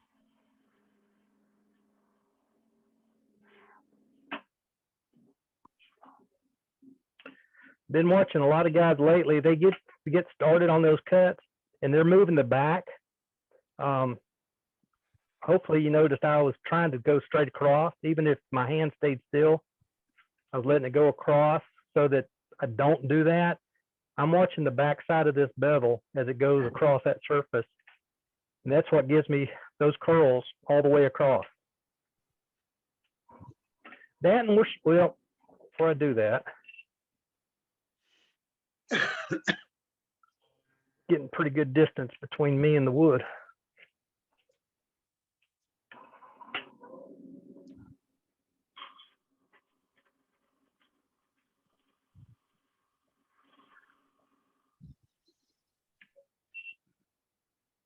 Just making sure I'm deep as I want to go. That's where I want to be, right there.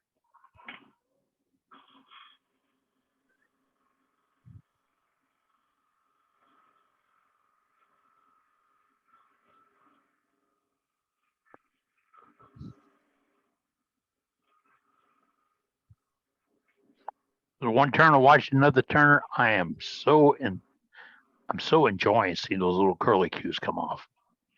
Just him. All right. We're going to start doing the hollowing of the bowl, and I'm going to start with the center.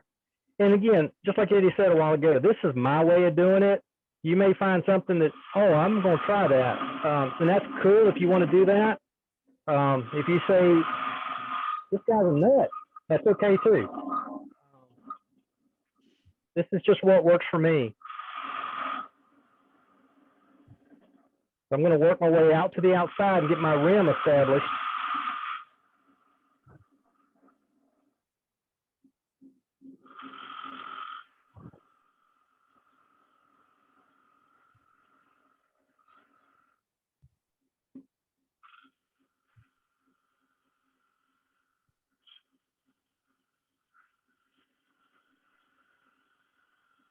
Right there, I'm watching both inside and outside, going down kind of parallel. Now I've got to take out some of this in the center. Give me some room.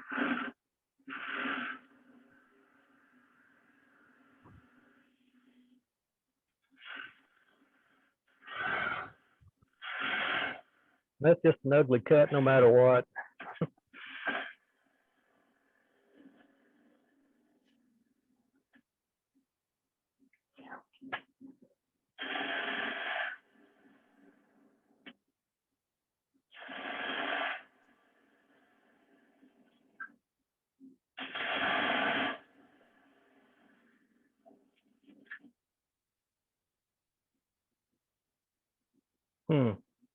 Thought I heard something fall. I don't know what it is though.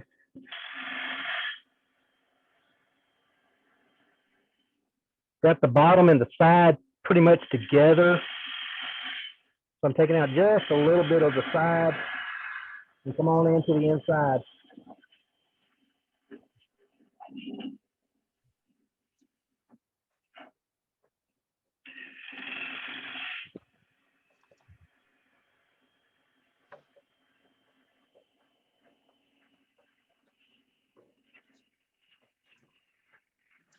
I go slow, I don't break anything out. Use my digital calipers.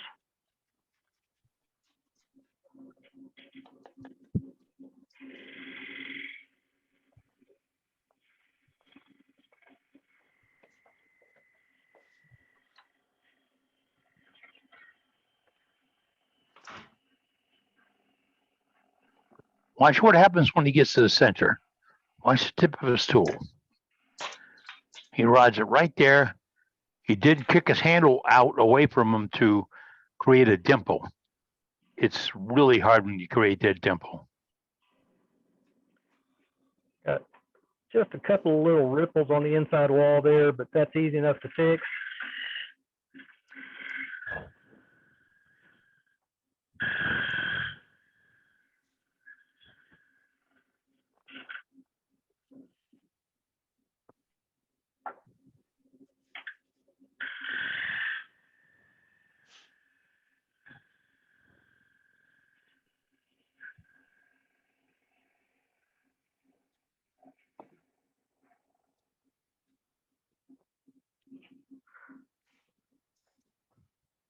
All right.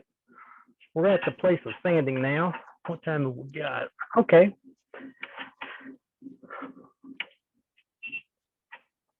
Another reason I wanted to do the practice piece today was so I could see what kind of time I was looking at. These small bowls don't take long. We're at the point now of sanding. See, there is a part of the crotch figure right there. It's gonna be fun to, there's some of it right there. There's some more right here in the sidewall and right here in that sidewall. So it's gonna be interesting when I get some finish on it. Let me, I'm gonna sand without What's my the back depth on system that? on. I'm sorry? What's the depth on that? How deep is that bowl? Let's see. More like a saucer. Looking for something to span that with. Oh, here, these will work.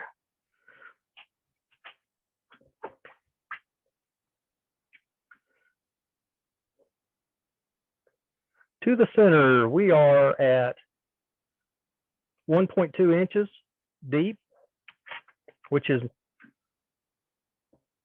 oh, I've got a good 1/16 on the bottom there, Dane. There you go. Uh-oh. Good wasabi bowl for those folks that like to eat raw It'll be good fish for, and kill it with it'll be good something for a else. lot of things. Be good for a lot of things. Here it is. Trying to figure out where in the world my sandpaper was. Okay, we're gonna slow it back down. I was at 1400 is where we ended up at. We're gonna go back down to 5. Just do some hand sanding real quick.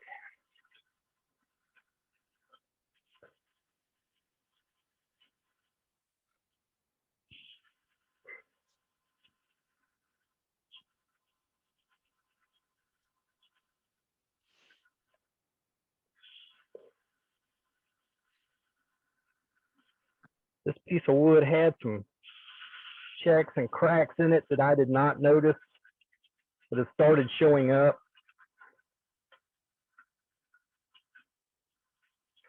There were no catches, so it wasn't from that. Rounding those edges. I don't like, I've cut myself on the edges when I've turned before I sand, and that's not fun. Anyway, I hit those real, just hit them a little bit. That's 100 grit that I'm starting off with. I know Matt doesn't like 100 grit except for when he's got a major issue. But I like to start with 100 grit. I like to start with 100 grit just because it makes the wood the same. I have 100 grit in my toolkit, Doug, and I will shape, if I want to change the shape slightly, I will use 100 grit, so. Sure, and I understand that. Yep. I can turn to that, that's not a problem. It's just getting that surface completely the same so that it takes the finish the same all the way across. That bulb that I showed you earlier that I've redone for 2 weeks now or 3 weeks, I missed that spot on the inside, and that's why it didn't take finish the way the rest of it did. So, you know, that's a rare example. I don't have that very often.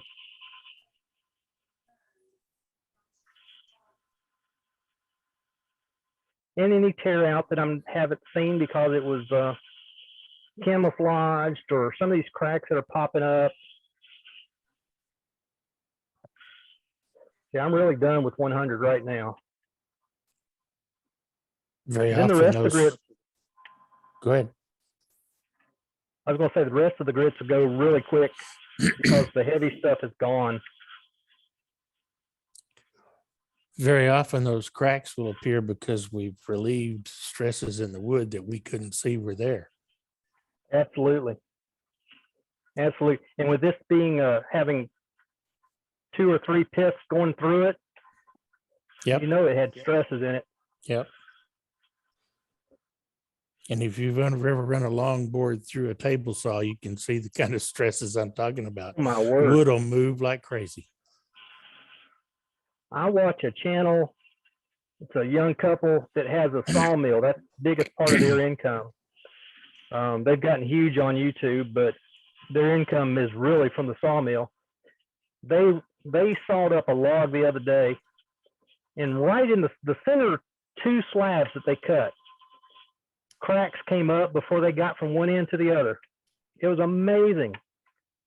They were so disappointed that they had those cracks, but that's the way it is sometimes. You just relieve the stress and there they are. Yep. Cedar, Eastern red aromatic cedar is terrible for All you gotta do that. is look at it. All you gotta do is look at it. Yeah, I've turned so many bowls that in the middle of the finishing process, I hear this. Sounds like somebody snapped their fingers. Yep. Look back at my bowl and there's a crack. Yep. Ash Juniper do the same thing, especially sir, if you the same. apply shellac to it. The alcohol dries so quickly, it'll snap in a Right. heartbeat. Yes. It's amazing. First time I worked with ERC, I bought some from North Carolina. It got sent to me. I was making bandsaw boxes out of them. Made 10 almost identical bandsaw boxes. Within 4 days, they were all worthless. Wow. Right on the burn pile. I was extremely upset because I didn't know red cedar did that. Yes. And people say, "Oh, it's so beautiful." Well, it is. It's a pain to work with. For a that minute, for a very moment. reason. Yeah. Right. For a moment it is. Yep. I had that one. It was a big cup, is what it was, that I painted red and black, and had the red and black. It looked like they were burning into each other. And when I said it was red cedar, you should have heard all the griping and complaining. Can't believe you painted cedar. But you know what? I still think that paint is what held that cedar together. Yep. Yep. That stuff cracks worse than snake wood.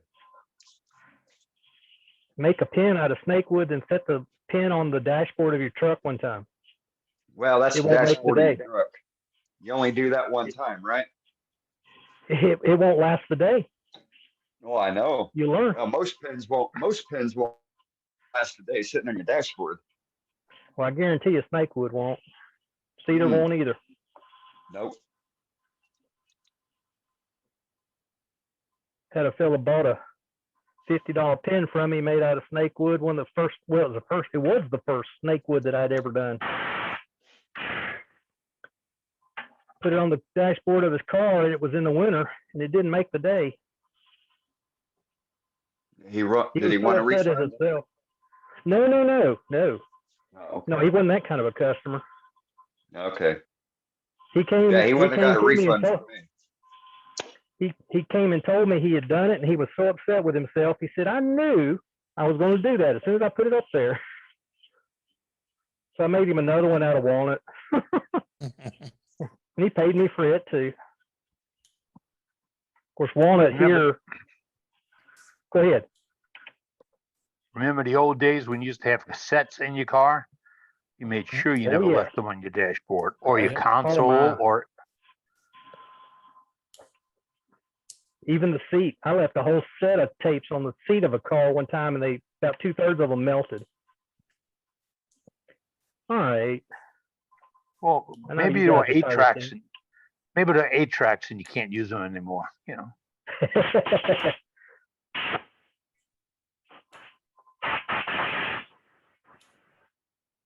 All right, let's see what we got here.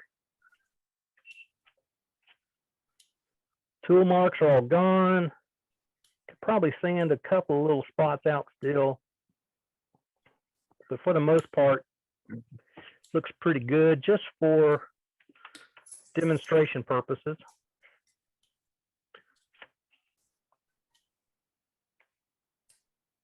This is walnut oil. And that's not a cloth. That's No. a piece of paper towel.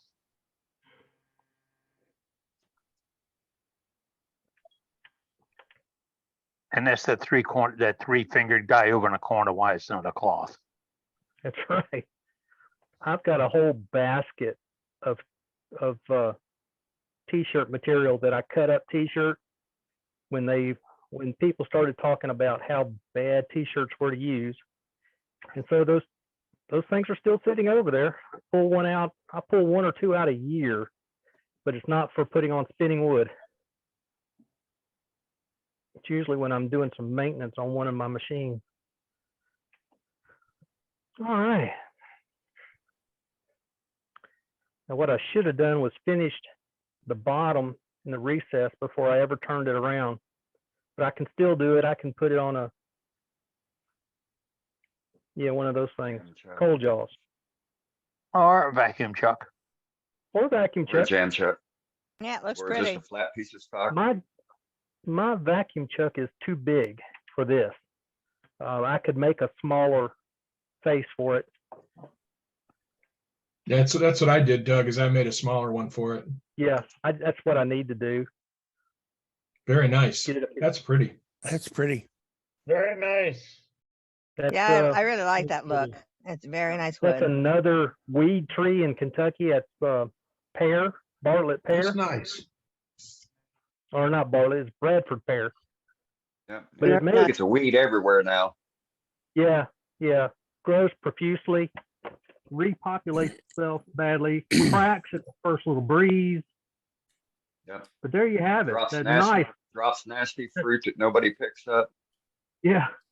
Yeah, The and the flowers brown even is smell just- bad. Yeah. The brown is beautiful.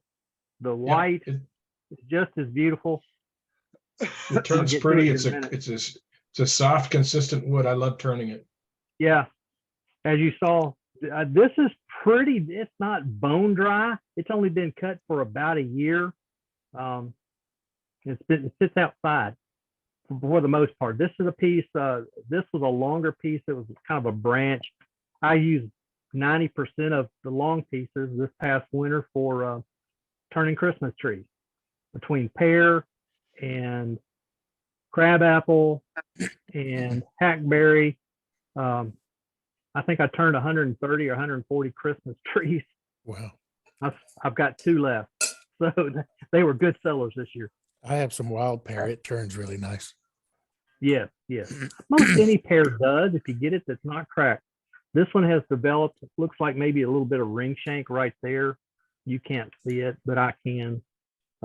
It's on the outside here too, but it's not, that's coming from one of those pits. So that's what that is. But I will put this back on and I'll sand it some more. And then I'll probably just go ahead. Well, I'll once I finish sanding, I will put another coat of oil on it, let it dry, and then I'll come back with my axe.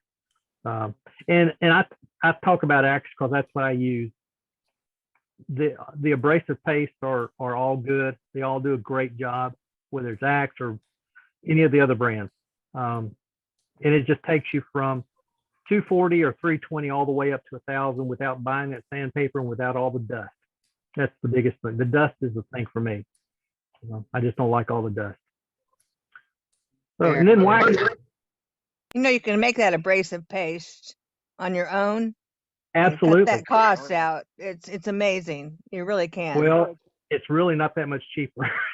I've made my own, and that's where I started using it. And I can make it a touch cheaper, but then when you include my time, it's not any different. Oh, because I did a comparison of all the major ones. Mhm. Nobody could tell the difference on the finish of the one I Right. made and the ones you buy. Right, And, right. It was quite unique. Yeah, absolutely. And I know Kim Tippin used to add some essential oils to hers to make it smell pretty. I don't care about that myself, but she did. And I bet you when she gets her shop again, she'll do it again. Mm-hmm. But there at the end, just before she closed her shop, she was buying abrasive paste. So Yeah, actually, I think Yeah. I think it was given to her by Brad. Yeah, it was. he gave her some. Yeah. I think you're right. Yeah, that's what she was promoting. So Well, I miss that nice lady. I really do. Yep. She had a post on Facebook yesterday, I believe it was Monday or yesterday, and she sounded a little more upbeat than the time before. Time before she was pretty down. Yeah. Hey, I might have to apologize about her because I went ahead for the YouTube video of a week or so ago. Maybe I scared her off. I don't know if she's coming back now. Oh, she thought it was hilarious. She told me she misses everybody. So yeah, I think Doug's right. Once she gets her shop up, we'll probably see a lot more of her again.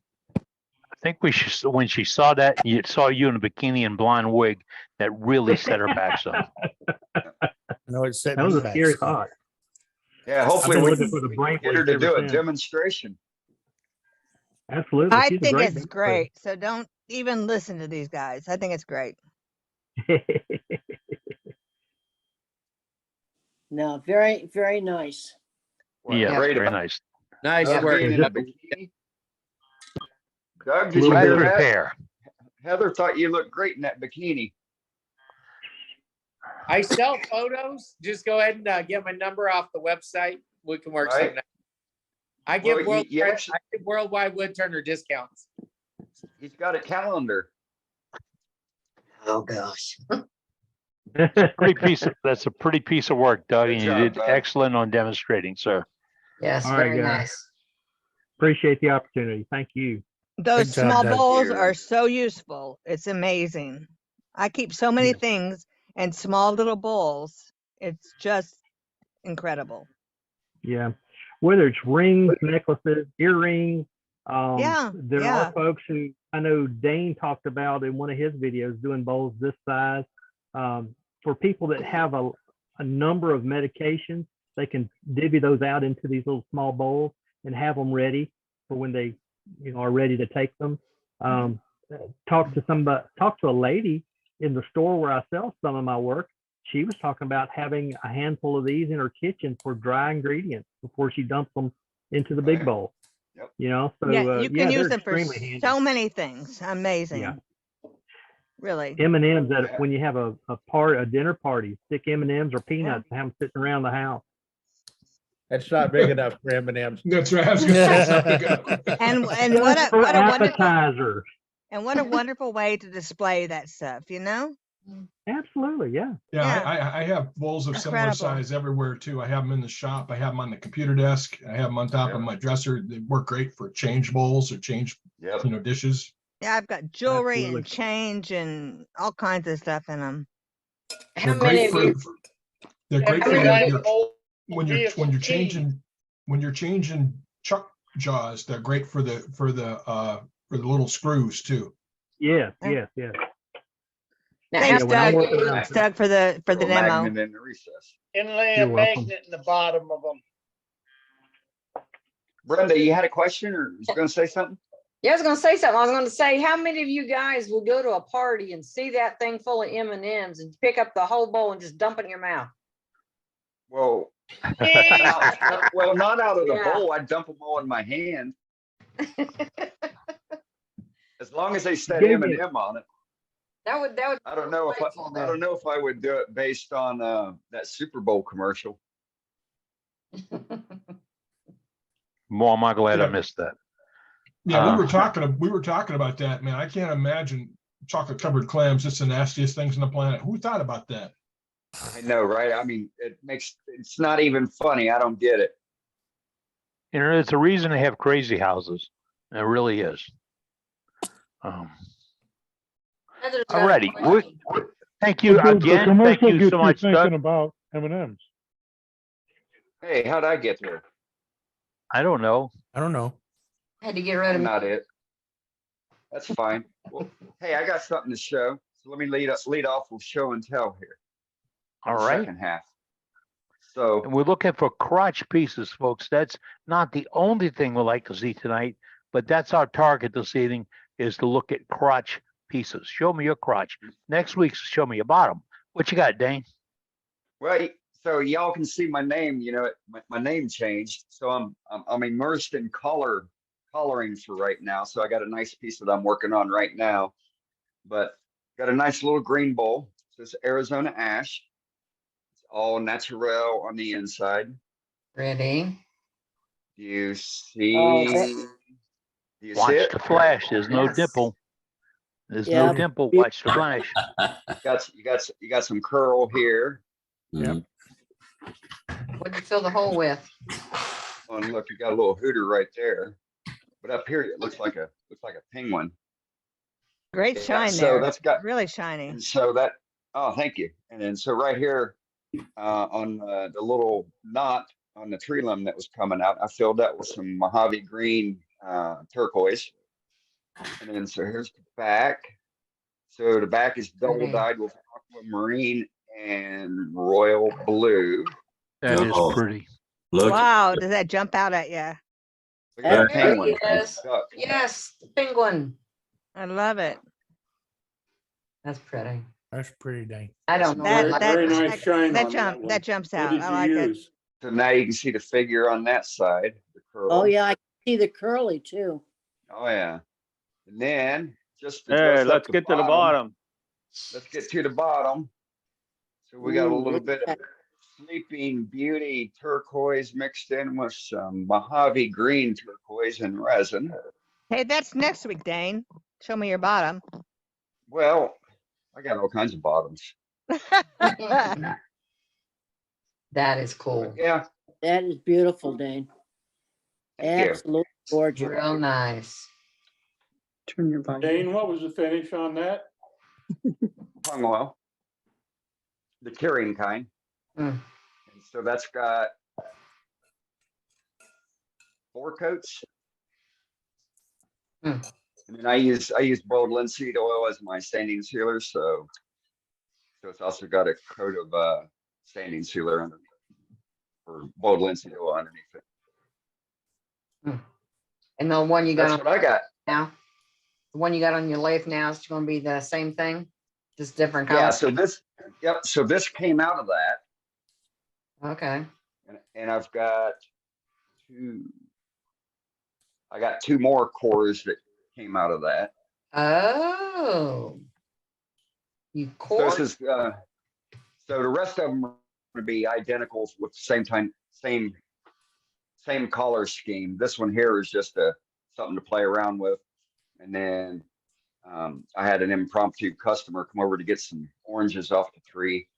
And she was like, "Oh my God, I love it. Any chance you got turquoise?" I'm like, "Well, there's a possibility. So I'll see what I can do for you." And that's where the turquoise came from. So she's going to be blown away for that. Of course, I'm going to add dollars to it. That's what I've got for the week. Hey, Dane, you want to come back to me for just half a second? Yeah, just a half a second. We can spare more. I apologize. My battery died on me. But there you can see somebody said put a magnet in it. There you go. Yeah, I did. Yep. There it is. That's just 2 rare earth magnets, one on the inside, one on the outside. Then it's stuck on the side of the lathe without any trouble. That's great. All right. If I'm you done. do that Thank when you're changing chuck pieces, all the screws will go attracted to the center instead of spilling out on the floor. Yeah. Absolutely. I could glue that one on the And the bottom dish side. will That would be perfect. And the dish will stay there. Very good for demonstrate. Second primo demonstration. Thank you, Doug. Thanks, guys. All right, let's go to Heather. Hey, Heather. Hey, Not how's working. it going? Are you in the Nope, I'm closet? on my break. Oh, Break time okay. again. So here's Alright. my bowl. Oh, nice, That Heather. is really pretty, Heather. Yes. Very Turn good. the light on in Very here. nice. Very nice. Nice My light finish. doesn't Yeah. want to turn on. Hey, take care.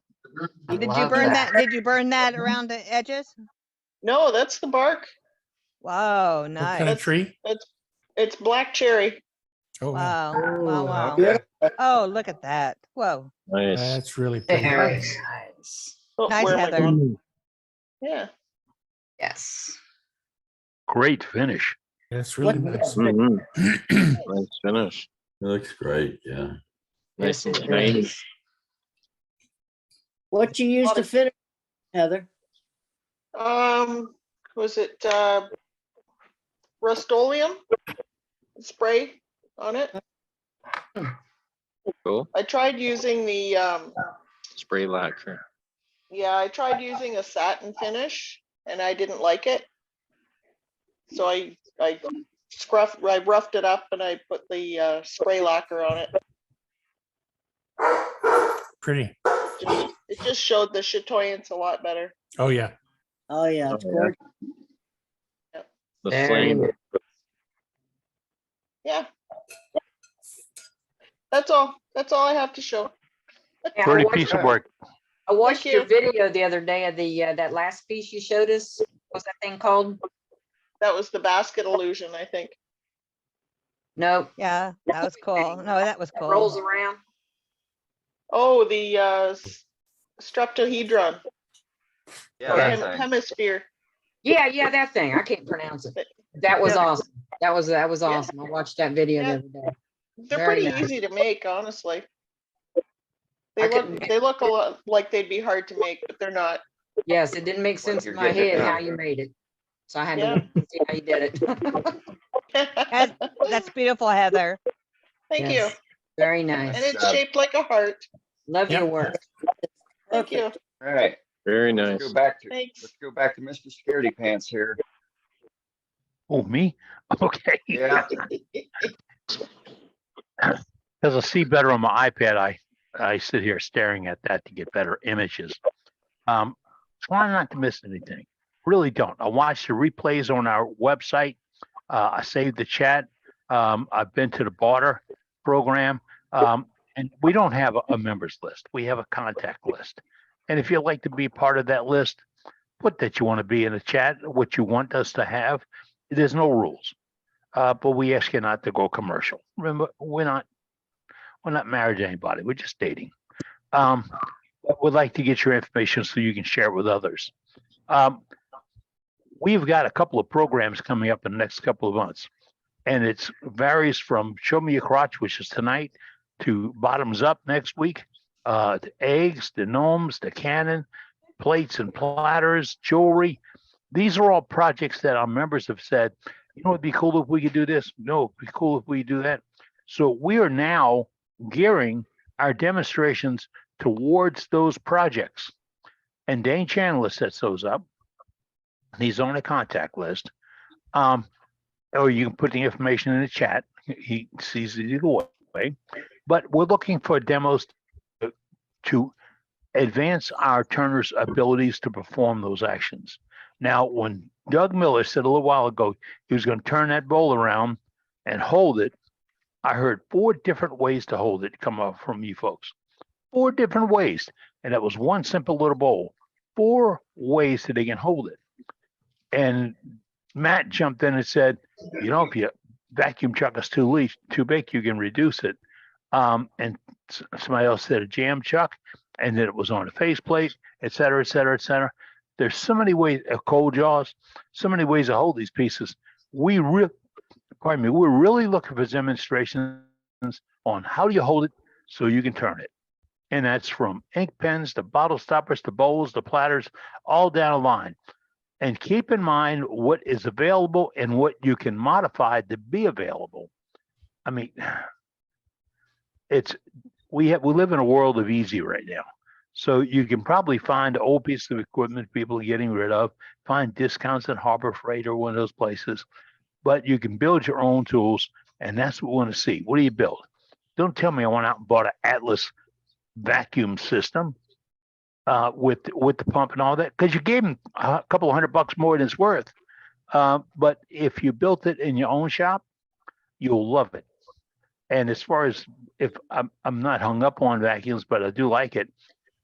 Plumbing parts from your local hardware store, rubber gouge, gasket material, and a little bit of creativity, and you can hold anything.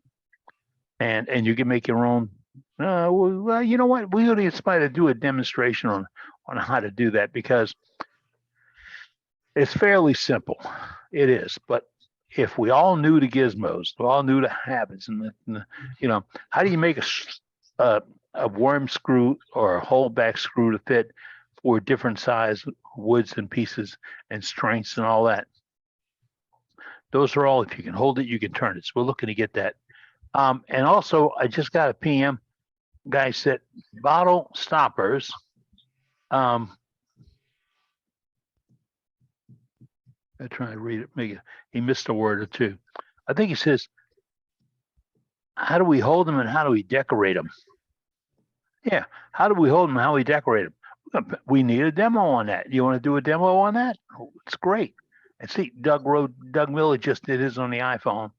Doug Rowe does his on the iPhone. couple of weeks ago, Brenda did hers on the iPhone. You're not limited. Dane does his on an Android. Yeah, you see, so you're not limited. You know, Apple does put it those on- gizmos Doug out, and does it everybody on can use them. Android. Yeah, Everybody can do it. Yeah, we were talking about camera qualities a while back, and I think the bottom line, after I read and saw everything, my telephone's got a better camera than I paid $100 for. Really. And it's, when I used to produce my videos in my studio, my shop, I'd use my iPad because I had a great camera coming to me and had a great screen, so I didn't have to do all the squinting and stuff, the whole thing. And I could see what's on my image and download that to my computer. And boop, I'm there. So if you like to do a demo, that's one of the ways you can do it. And we talk demos a lot. We also collect written matter, art pieces, how-tos, things like that pertain to what we do. And that goes to our website. So we're always open to sharing information. If you've drawn up how to build a project or create a jig or a rig or line something up or balance something out, we can take it. Dave Rose will take it on our website for you. And Dave Rose says he's added a new gallery to the website. It's intended to show homemade tools.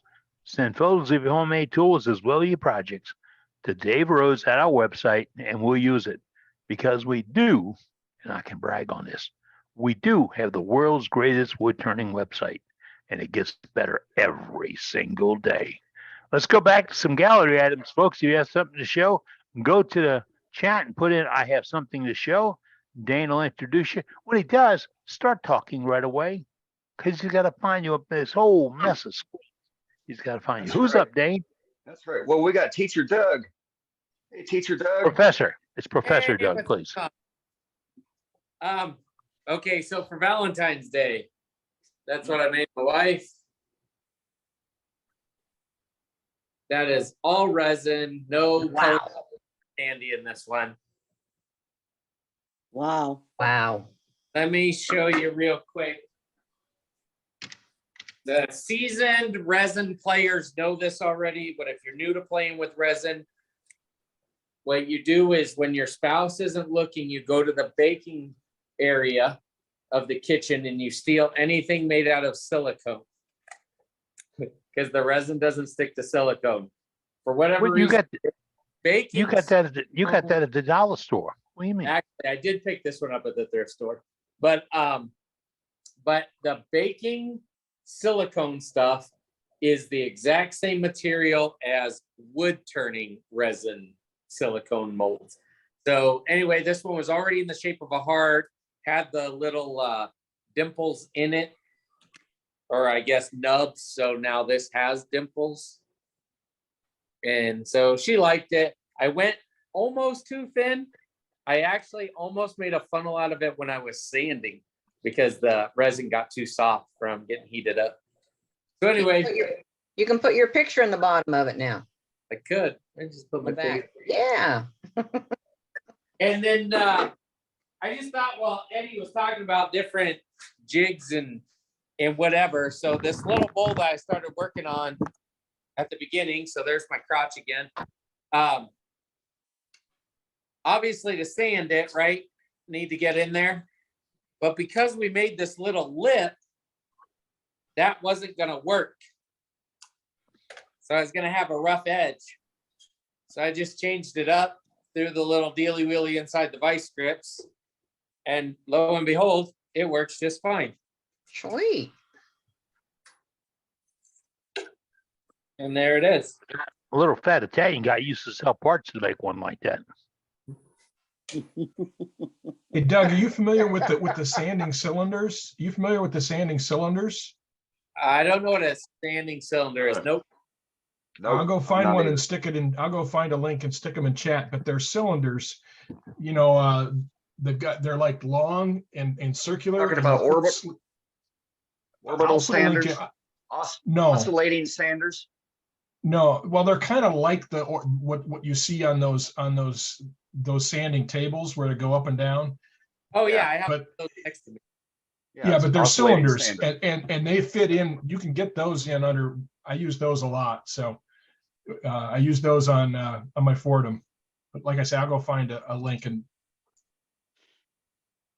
I think Get them for Dremel tools too. like yeah, that. they make them for Dremel. Let me have a look here. I'm sorry, I Yes, got they switched do. out. Yeah, Yeah, but something. Yeah, but and there's a thing that goes in the middle there. I mean, you can get them all sizes. But Never even thought about that, but look at that. My finger fits right in there. I don't have to yeah, put my hand. don't do it with your Don't finger. do Don't it. use your Can't do finger. it with my finger like that. Why? What would be the problem? No. Somebody get Mark Sloy on the line. Somebody call Mark. Maybe something like this. Is that what would happen? Doug, just go to the hardware store and get a wood dowel and put that inside, okay? Sure. Yeah, but you can get an initial sander, a nursery sander that you fit can in there, too. adjust. Hey, Doug. Would you know what? Just for a thought, would you ever think about cutting? You see where the hole is? cut the whole top part off. Cut the whole top part off and have an opening there, and shape that into. Well, I mean, look at it and think about it, and Leave the bridge. Leave the cambion. Leave the cambion. We're talking about art since we decided to put the hole in it. So then take the arch off and then make it a bowl. Yeah, something like that. I mean, it's just a thought. Yeah. Leave the cambion. Leave the cambion. We should have a chat. We should have a vote on this. We should make it a poll question. No pressure, Doug. We're gonna let you turn your piece, okay? We'll make it a worldwide wood turners bowl. Let's do it together. There you go. Leave the bridge. Oh, wow. Oh, there you go. Okay, yeah, yes is take it off and no Awesome. is leave it on. Good job, Jerry. You guys are awesome. Oh, Lord. Doug, one of the Yeah. things that I have seen is that someone will cut an opening or crack, have a chunk out of a bowl or a closed form. And what they will do is make a kind of a diorama inside, make an actual window in the side of the piece, and then decorate the inside of the bowl. Okay, that's interesting. Sounds like a demo to me. Sign up, Jane. Yeah. Well, yeah, I'm gonna call this one. I've got it all sanded up to 600 inside and out now. So I'm just gonna throw some sanding sealer on it, throw some lacquer on it, call it good. All right, Doug. Sounds Thanks, good, buddy. Doug.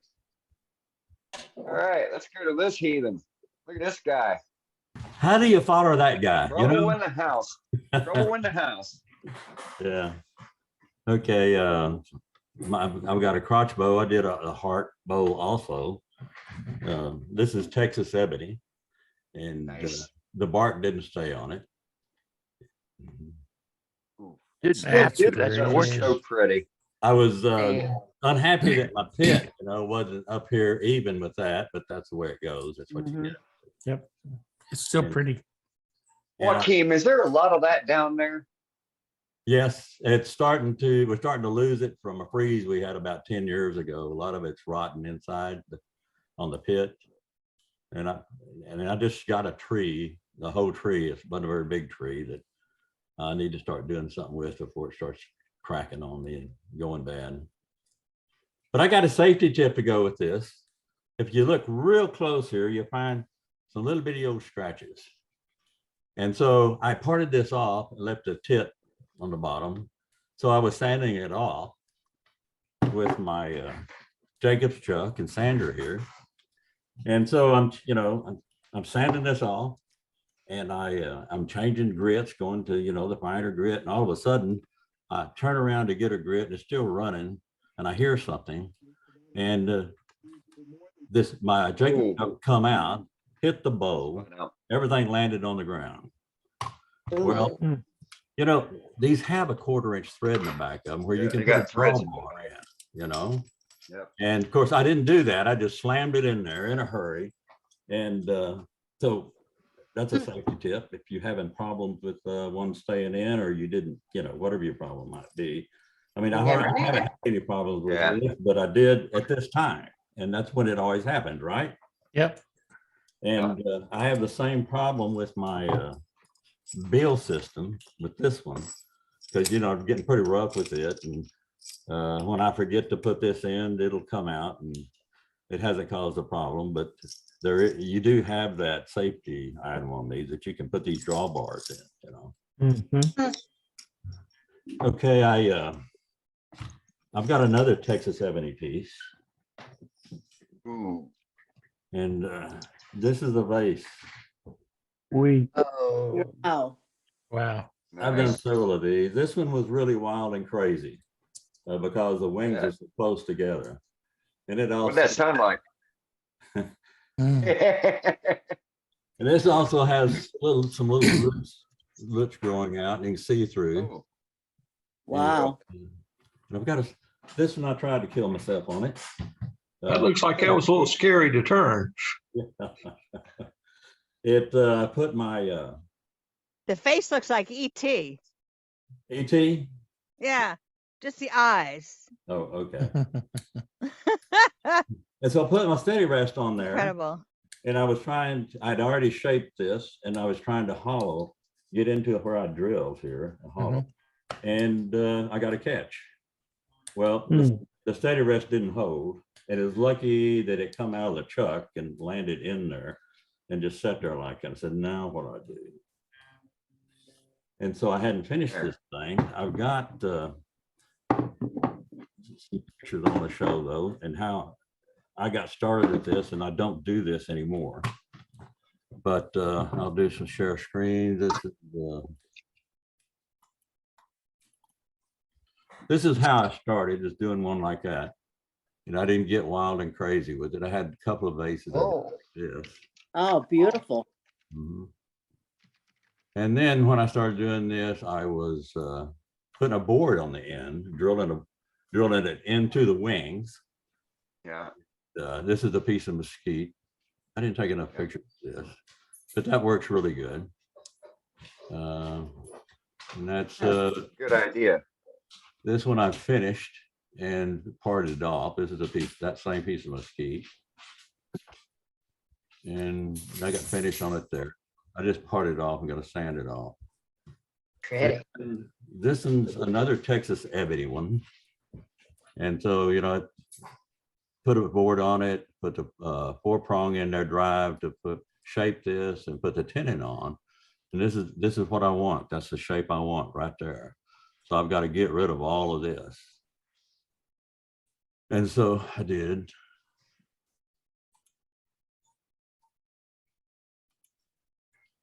And so at this time, I'm thinking, you know, I need to take the tenon off. And I'd rigged this 3/4-inch rod with one of Steve Center's. Let's see, I got a better picture. You can see I don't have no jaws in this chuck though. It's just clamping on a 3/4-inch rod. Right. And a good view of it there. And I'm going to, let's see, I'm going to stop real quick. And so this is what this is. I've got a, you know, rubber knob on the end, and it would have. Oh, and it's adjustable that way. It would have hit the headstock, you know. So I didn't do that on this one. Looks like a fish now. Yeah. Needed some longer all thread. Well, yes, that's true.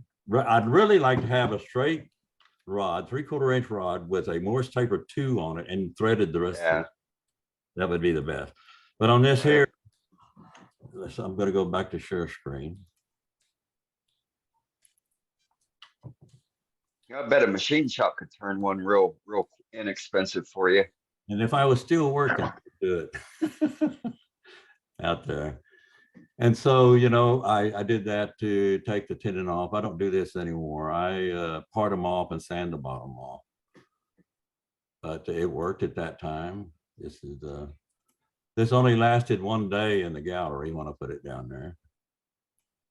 And I had a lady, she was visiting a neighbor come in. I said, hey, what do you think of my crotch vase? She said, you can't call that a crotch vase. I said, what do you want to call it? A whale's tail vase. So I call them a whale. Is that a Texas whale? Yeah. Sure. And that's my homemade steady rest that didn't hold up. You know, I couldn't get it tight enough. I might could do something with it, but it's not for what I was doing with Texas 70. When I got that catch, it was a pretty bad catch. So what I did, first of all, I'm gonna get off share screen again and show you something. The reason I could do this, where's it at? That I had a Morse Taper 2 extension that I was able to put down in here. And so it made me long enough that I could get out of the way of hitting the tailstock on there. Without this, I would have had to put a board on it and do it the old way. But the guy gave me this extension and that really helped out on doing this. But still, how am I going to hold it out there and finish turning it? Go back to share screen.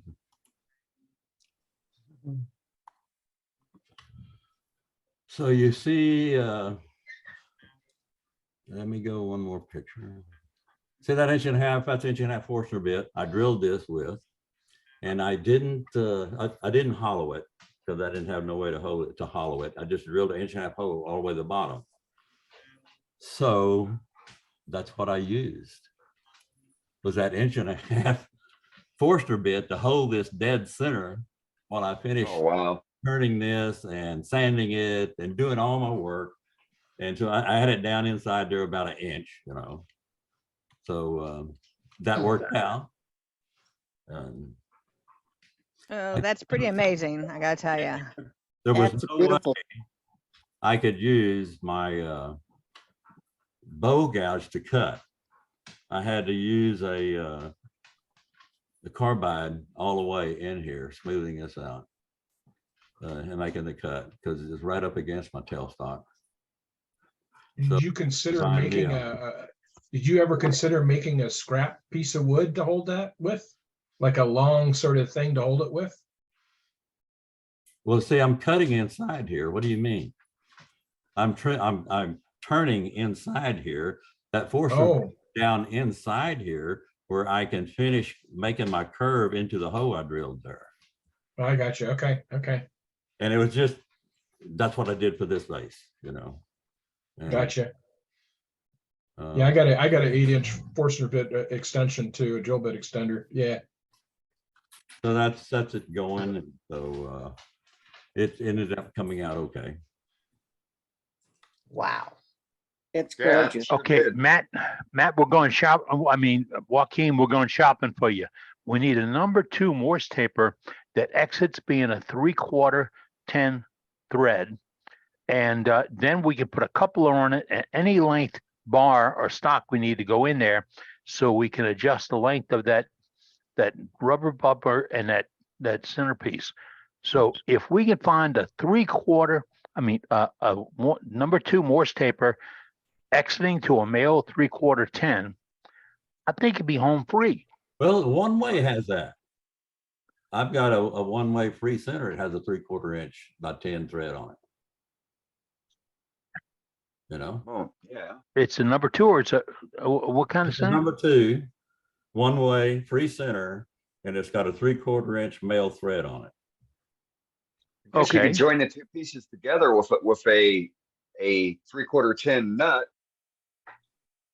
Thread that onto the live center, and then have the all thread screw onto the other half of the nut.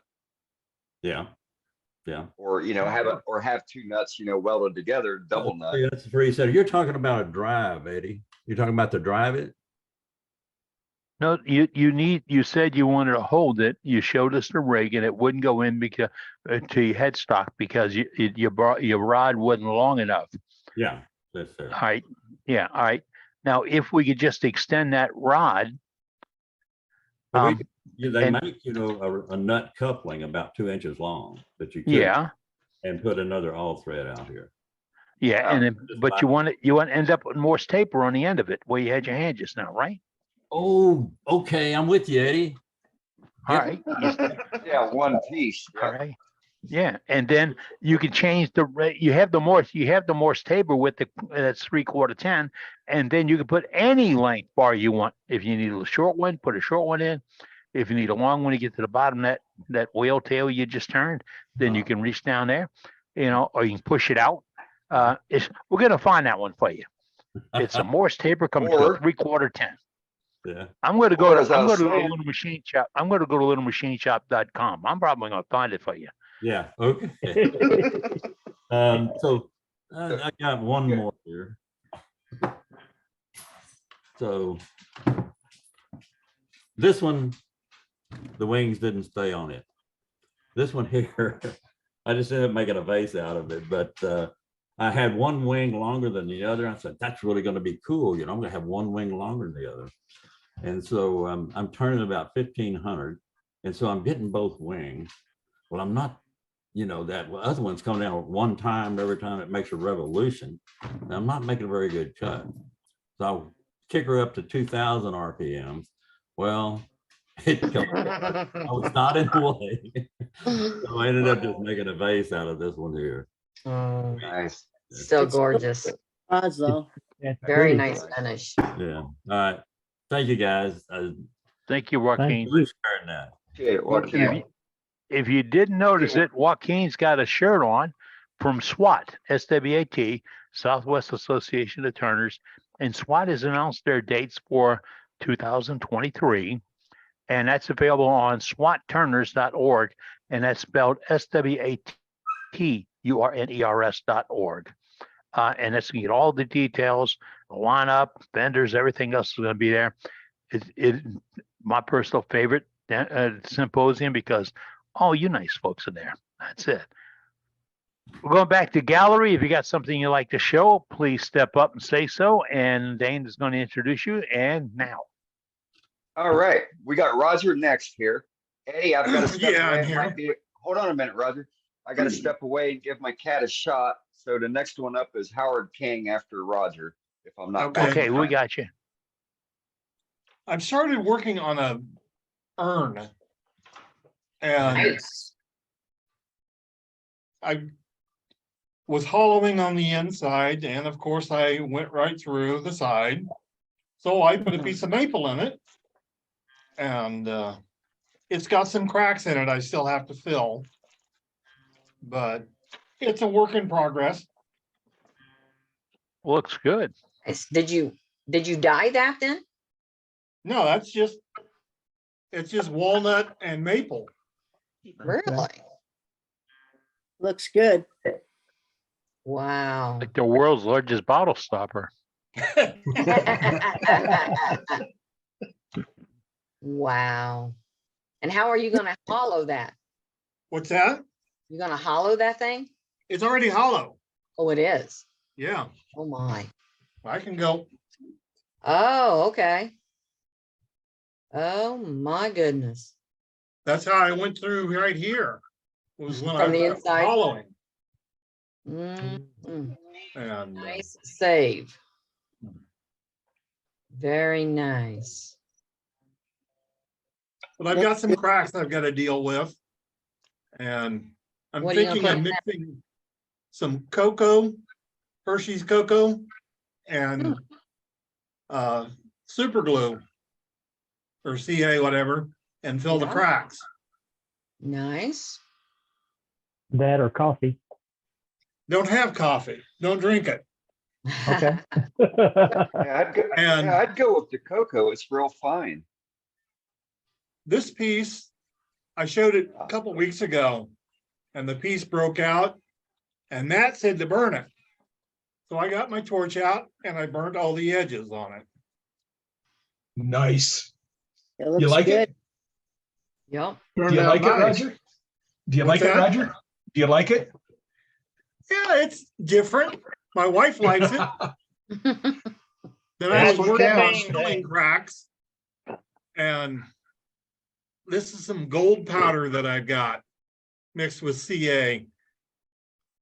And yeah. Oh, there you go. Well, that's neat. Cool. And I wanted to see what it would look like with, let's see if I can get it here.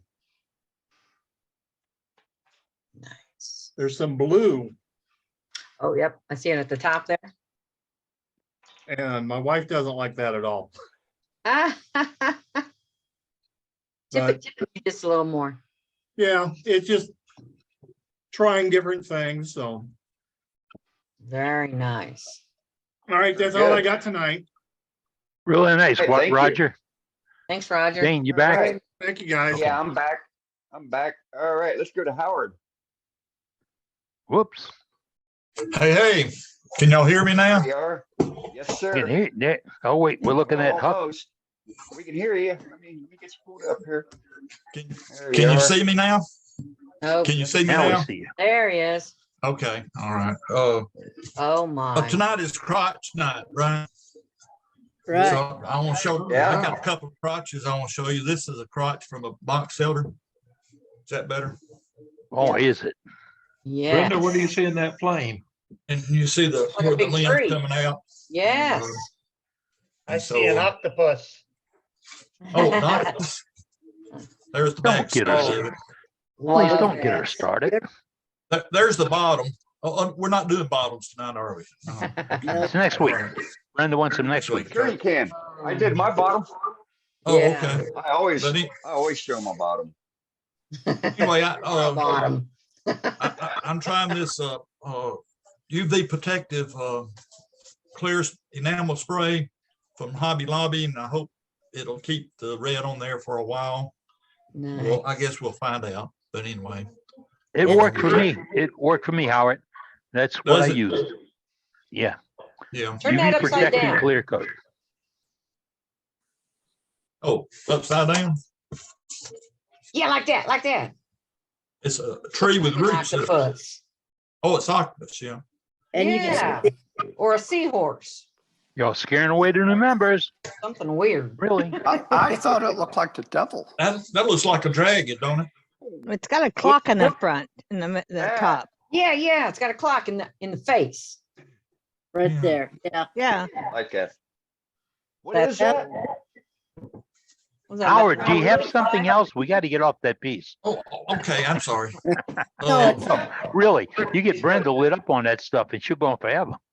Oh, Yeah, this is also box elder, and it did not have too much red in it at all. So, but it's had the limbs coming out, and it had, I don't know if you can see, it had some pretty good crotch figure right in here. Yeah. The light's pretty bad, I guess. Is that better? duck What's legs. popping through? Yep, Jump it's down. popping through. Very pretty. And there's the bottom. So, Nice. anyway, that's Nice piece. it's all one piece. So, That's cool. Very good. okay. Did you have to glue on the bark before you started turning? Yeah, I use thin CA glue all the way Yeah. around. Nice. And I do it several times as I'm going in. Mm. Okay. That really helps. Gotcha. Yeah. Okay. Any questions? Right. Nice job. Oh, I think it's beautiful work. Well, thank you. Beautiful. Job. All right, let's go back to Florida. For our friend Tom, he's got something that might help out Waukeene. Hey, Tom. I built a jig very similar to what Waukeene was showing. It has this is what actually drives the piece, and there's one of those nylon locking nuts here. This I just threaded. It's just a cone. There's a washer behind it, another nylon locking nut, and I forget the purpose of this one. Nonetheless, The important thing, instead of Morse taper too, I just had a friend with a metal lathe just turn that down so I can grab it in my chuck. And it works quite well. It's rare that I have to use it, but it's nice to know that I got it, and fairly cheap to make. Everything I got came from Lowe's or Home Depot, piece of all thread and a couple of nuts and washers, and the rest I turned. And that may be a solution instead of trying to find something with a Morse taper on the end, is just have it. Yeah, the turned down threads, so you can end up grab it. crimping when you're tightening the threads. That's a great idea, Tom. Yeah, I So like it's, that. you know, finding something with a Morse taper on the end of it's going to be a little bit more difficult. This is doable. Oh, that's a challenge to me. I gotta find it now. Guys, you can Good make job, you can make a Morse taper out of wood. You guys make that fit with can. epoxy. Yep. Yes, sir. That's my thought. Thank you, Tom. Right on. Beautiful. Well done. That's a great jig. Thank you. Love it. This guy has got some amazing stuff going on. Turners helping turners. Love it. Yeah. The key thing is you're cheap. If you don't want to go out and buy the tool, you can make it. And the guy on the screen caused a lot of that. I watched his videos for years and how to make tools, and that's how a lot of this stuff came to be. Right. Well, Thanks, There- Ed. it's the way there's to a- do it. You know, if you make your own tools, you save some time, you save some money, but you've proven to yourself that you can do, and you can make it work for you. Remember, Yep. there's no drawings, there's no specifications. Be safe. But just now we talked about finding that 3/4.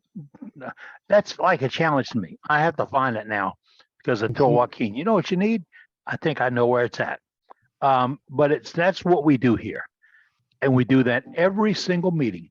We gather together and we throw our ideas on the table. Remember I used to say, it's like sitting outside on the tailgate of the truck, talking about wood turning, lying, you know, everything else. That's what we do. And I love it. I love it. I love it. Bob, Birdhouse Bob is in the audience right now. And is that Charlie Bundy that's got that birdhouse? Charlie. Yes, I got her. Yep. Got it. Let's All go right, to keep Charlie. talking, Charlie. Bob, pay Can attention, you Bob. find me again? Yeah, I got you at the top here. All right. Spotlighted. This is for you, Birdhouse Bob. This is All my right. crotch piece. How about Look at that? We're gonna call you Look at that. Birdhouse Charlie. Yeah. Above me here that I can't see, or I can see, but I can't show, are about 24 birdhouses. Mercy. There are no Mercy two on alike. light. Dang.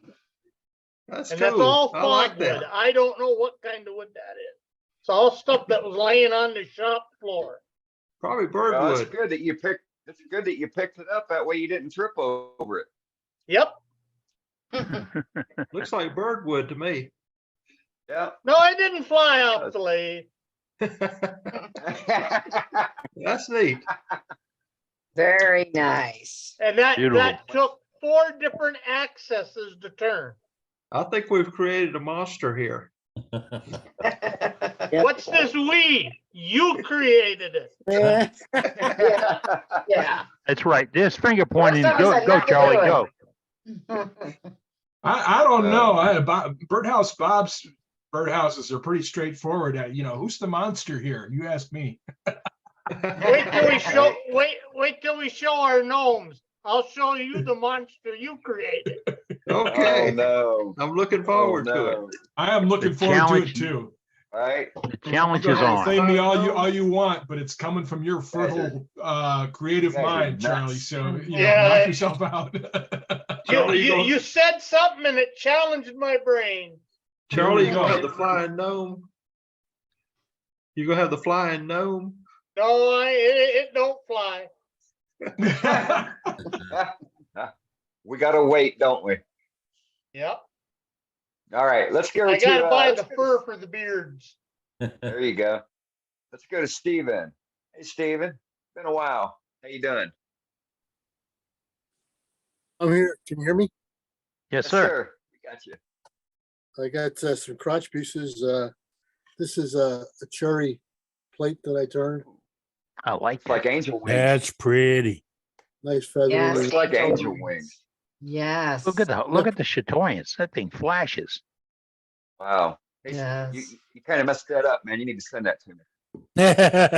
I'd look good sitting on my piano. Yeah. That's Oh pretty no, you cool. did you hear? We're creating a permanent display for these items. Yeah. Permanent. I'll send you the address. I But it- promise I this can Very get this. nice. First I piece love that I that turned, feathering.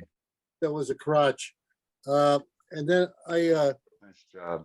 I saw the emerging bowl on the internet, and I turned this piece. I didn't realize how pretty the wood was inside. It's like a spalted Wow. maple. Yeah, very Oh, nice. that's pretty. Very nice. That is It's Very, got Wow, wow, that's beautiful wonderful. grain. very nice. Mm. Wow. very nice. Really Very pretty. nicely finished. Sweet. That's really You beautiful. got a smile from the Really boss. beautiful. She's happy Yeah. with it. Yeah, the bride likes it too. Yeah. So Somebody's proud of you. I got a piece of walnut. She wanted one done out of walnut, so I made a platter for her. Oh my. Oh, nice. Oh, wow. Pretty. Oh, You bring You that one guys are back so at lucky Labor to have Day. We all want the plates and platters for Labor Day. We want to see that piece. Is that right? Labor Day? Yes, sir. Labor Day, plates and platters. Got nice feathering in the middle here. Mm-hmm. Here's Yeah. the crotch. Isn't that coming off feathering like is just incredible, isn't it? Yeah, Oh, It's just gorgeous. Oh, it's beautiful. got a little texturing here on the bottom. Yeah. Uh-huh. come on. Nice job. Did a good job there, Steve. Beautiful. Thank you. Wood. Susan's crotch. Yeah, it's like somebody took a bite out of it. right. It does. A Cookie Monster came by. Yeah. Sure. Like, And it takes a good eye being able to look at that crotch piece and get it lined up and hoping what you're thinking is going to be displayed when you turn it turns out that way. It's a nice job, buddy. thank you very much. It's very intimidating when you have a nice piece of wood Yeah.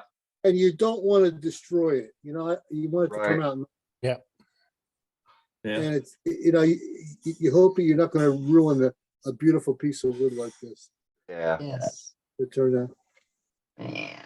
Yeah, between that and that first one, that's my two favorite. I'll take both of them. Thank you very much. Yeah. That's Good all. job, Steve. Very nice. Nice All job. right, let's go back to Texas and see what this guy's been doing. Bob Grinstad, where you at? I saw you. Where you at? Bob, there you are. You're muted, Bob. Here we Bob. go. All right, now, yeah, I turned a little walnut bowl here, a crotch, hollowed out, so it turned out pretty good. Very nice. Pretty. It's not finished yet. It was very green, very wet, and it started cracking. I don't know if I can still see the cracks in it, but it started cracking pretty bad right here. And I put sand and sealer on it, and it stopped the cracks. And it actually went ahead and dried out a little more and sealed those cracks right back up again. Pushed that sand and sealer out. Wow. But it has a lot of chatoyance, a lot of ripples in it, Yeah, that's a Actually- spectacular piece. Yeah. Yeah, Got a it's nice really- crack too. Yeah, it's got a nice crack in it. Yeah. Pull the crotch. Very nice. It's a beautiful But piece. I thought it was going to turn out good. Very nice. That's gorgeous. Good job there, Bob. All right, thanks. You're welcome. All right, Oh, let's that- go back to Birdhouse Bob. Got a whole bunch of royalty tonight. Well, since we're showing birdhouse, I don't have a crotch piece to show, but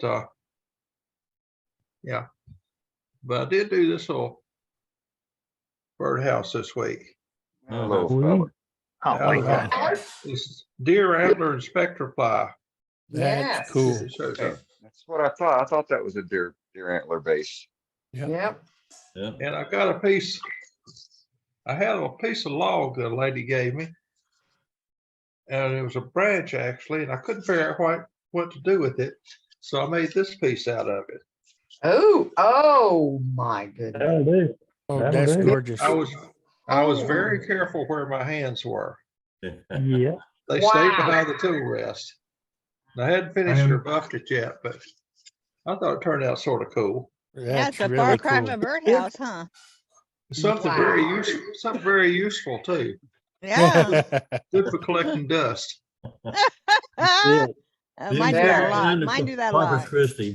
You can send it to Corpus Christi, Bob. No That problem. is nice. And Bob, finish- that piece, Bob, that 10-piece gallery that you're involved in on Facebook, you had a platter up there today that was absolutely outstanding. Well, thank you. Very much so. Folks, if you don't catch that, we have probably 6 or 8 of our members right now in this 10 photo challenge. Every day you post a picture and of one of your pieces, and you'll see the strangest, most unique art that you ever seen in wood turning, all done by our members. And but it's not just our competition or gallery. It's just out there on Facebook. I love it. I look for them every day. So, but check them out, folks. But thank you, Yeah, it was Bob. quite That thing was the chain. beautiful. That's That was all I quite the have. chain of us that got involved with that. All And right, well, I with think that, Dane's in it. I've seen a couple other folks in our club. in it. Yeah, somebody wrangled me into it last week. yeah. I thought that was Doug you. Miller, Okay. Doug Miller got me into it. Yep.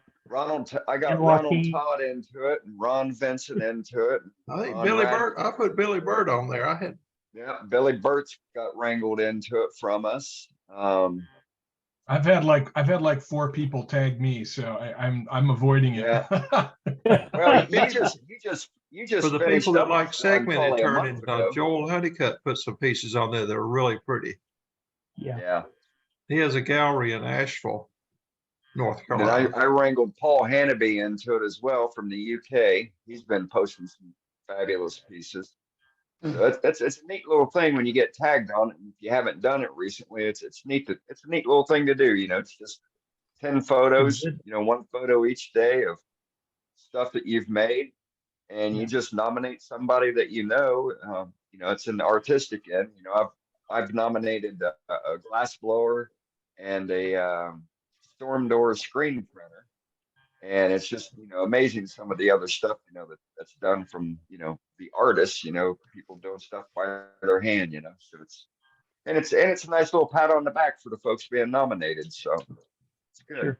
Yeah, it's a fun Also thing to good. do. Yes, It's it a is. good way It to is. find other turners to watch their work too. Yes. Yeah, it all generates ideas. Yeah. Every Sure it one of them does. makes you go, wow, I can do that. You know, or how in the hell did you do that? Yeah. That's, and just like earlier, we were talking with Waukeene about the bar holding it through. We had 2 members come up and say, look, why don't you do this? This is what you do. That's why we're here. That's why we're here. Share those ideas and those thoughts. Because every single day you turned, another new one will come up, and you're going to wish you'd share it with another member. And we started this thing 3.5 years ago with that goal. I think we're running pretty close to it. So, if I hadn't mentioned, we do still and always will have the world's greatest website for wood turning. So if you've got something, if you want to see it, go to our website. If you want to add to it, you can do so. But we have some galleries coming up in the next couple of months. I'm going to pop in here and show you what they are. And Show Me Your Crotch was today. That was a fun little demonstration and a gallery, pardon me, it was just a gallery. And we had a little fun with it. Next week, the follow up on it is Show Me Your Bottom. Brenda came up with this a couple of weeks ago. It made sense. The bottom of your piece is as valuable as the top of your piece. How do you handle that piece? And it's often the hardest part on your project to turn. And it comes about by what technique and the project, lathe or chuck or hole, whatever you do. So we want to see your bottoms next week. And Matt Harbor is going to introduce us to gnomes on March 15th. No matter how ugly it is, we want to see it. And we're going to be laying some wooden eggs for Easter. That's April 5th. Our Cannon Challenge is the week before July 4th, and that's going to be June 28th. Plates and platters. Now, a few months ago, we looked at a great platter plate piece there with a great feathering all in it. See, that's going to be due for our Labor Day gallery display. And we're working on one for Christmas, and it's called jewelry. We're going to do a regular ornament challenge or display about the same time of the year. But let's look at this for nieces, nephews, grandkids, et cetera, or just to make points at home. We're going to do some gallery later on in that month. And that's part of where we're going with this project, because we're trying to get you to share with us what you can do. And I was just saying, you got to learn how to hold something in order to turn it. Jewelry becomes a challenge to you. It really does, but it can be fun. That challenge can have 100 twists to it. And remember, you're talking little pieces. You're talking uniform. I never make a set of earrings that match. Don't even try. But bracelets, medallions, things like that. Tim Hatch showed us a new joiner type offset mandrel, and I guess it's called a mandrel, that Ruth Now's firm made. Now that's owned by Carl Jacobson. Watch your money around Carl; he'll steal from you. But they make that little jig excellent for pendants. Excellent. Now, if you don't want to buy that tool or that rig, make your own. Take a hard look at it. Make your own. It's just like that eccentric out of that thing that Billy Burt made a couple of weeks. He copied the one Jim Duxbury showed us. It's a little jig that will also that would be an excellent jig or chucking device to hold those medallions, to turn them on. And guess what? You can never make a mistake. You really can't. Yeah. If your scrolling goes goofy, that's the intention. It's just where you drill the hole to hang it from. So we'd like to see more of that. And as I said earlier, we're still looking for demonstrators. I'm working on a business card thing for you. And what I'm looking for are members that are going to other symposiums, any symposium that's happening in 2023 or whatever. If you're going to attend one, you know you're going to attend one, we want to get you online to receive some of these cards so you can tell your friends about our club. We're growing, we're having a good time, we're sharing a lot of information, and I want to keep it going. It makes my week. It really does. I don't have any other way to put it. It really does. Get to sit with my friends, lie about wood turning, talk over what I've done. It's all available right here. So, I got something up there. Maybe I had something come up on chat I cannot understand, so I'm going to skip over it. If you have something to show in gallery tonight, just step up and say you do, and we'll go right to you. You know, we haven't heard from, and I don't know if he's in a crowd. We haven't heard from Canada in quite a while. Yeah, he's here tonight. He's probably practicing with the bow and arrow. Let's go check. Really? You can shoot things in a wood turning club? Wait, is he there? Is he there? Oh, Dan, he's in the range. He's got the phone and he's listening to us, I believe. All right. Hey, Cade. Cade? No, Cash he's is not. dead. He's doing getting ready to shoot. something else. You might be taking care of Cash. No, he's It's at our the youngest wood shooting turner at arrows. club. At the range. He's got a tournament coming up. All right. Well, that's Cade Bozier. He's out of Toronto area, and he does some great IRDs, remote demonstrations. Fantastic. And he normally puts in information in our chat. And you're welcome to do that. If you're Yes. producing an IRD If your club is producing an IRD or your club's producing, get this, every club in America with this technology we're using right now can generate a video and put it online of their club meeting. Every club in America, every club in the world can do it. It's a fairly simple operation, but when you do that, you're not shortcoming or cutting your income from your dues or anything else. No, you're furthering wood turning. That's it. We dropped the money thing clean off the table. We have absolutely no involvement with cash, checks, cards, nothing else. We're going to keep it that way. That's going to have a little problem with the sticker thing, but I'm working on it. We want to take all the politics out of being a club. No hierarchy, no hierarchy. There's no rules about who can do what and when and where. If you're a member, you're welcome to do whatever you wish in this club, whatever you would like. Remember, we got to be kind, we got to be civil, and there's no profanity. That's the rule. You'd be that way if you're sitting on the tailgate of your truck, wouldn't it? Yes. Martin Clarkson was here tonight. I think he's still on. Martin here? Let me see. No, I don't see him in a lineup. Cade's there now if you want to say hi. Martin, are you with us? Hey, Eddie. Hey, everyone. Hey, Cade. There's Cade. No, that's not Martin. That's Martin's sidekick, Cade. Yeah, well, Martin signed in a little while ago, so he probably got off. There's Cade. How did you shoot tonight? Pretty good. Not too bad. Well, good. Good. Not too bad. About average. But Still I've been slugging so it. busy with demos the past week and a half, so I haven't been able to get here for 5 days. Oh, So no. a little rusty. Rusty after 5 days. I bet you still shot everybody, didn't you? No. No. I did all right. Okay. But some really good shooters here, so. Oh. Can we line you up for a nice little gallery from your shop next week? If you can fit us in? Spend a few minutes with us, in the last hour of the meeting. Just give us a little gallery of what you've been turning. Yeah.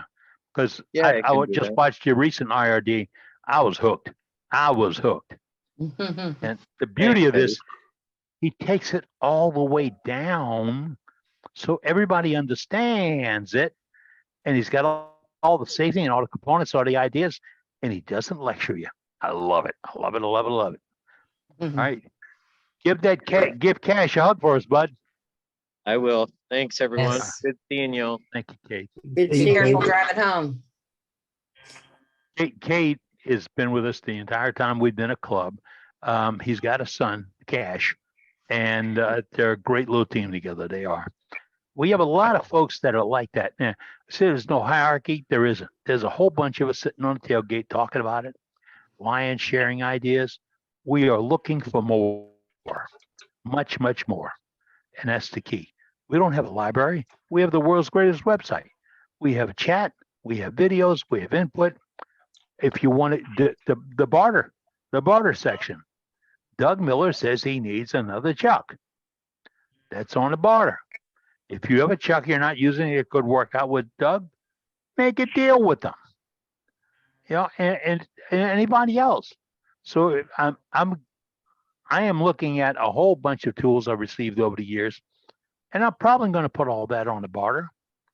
Put as many as I feel I can spare or whatever. Because with me, they're sitting outside of the shop not being used, and I might not get to them. For you, it might be something you can use, and I'll make a deal on it. And sometimes around here, the deal is simple as thank you. So we'll do that. We got about 6 minutes left tonight. If you've got something you'd like to show, you want to talk about, jump on board.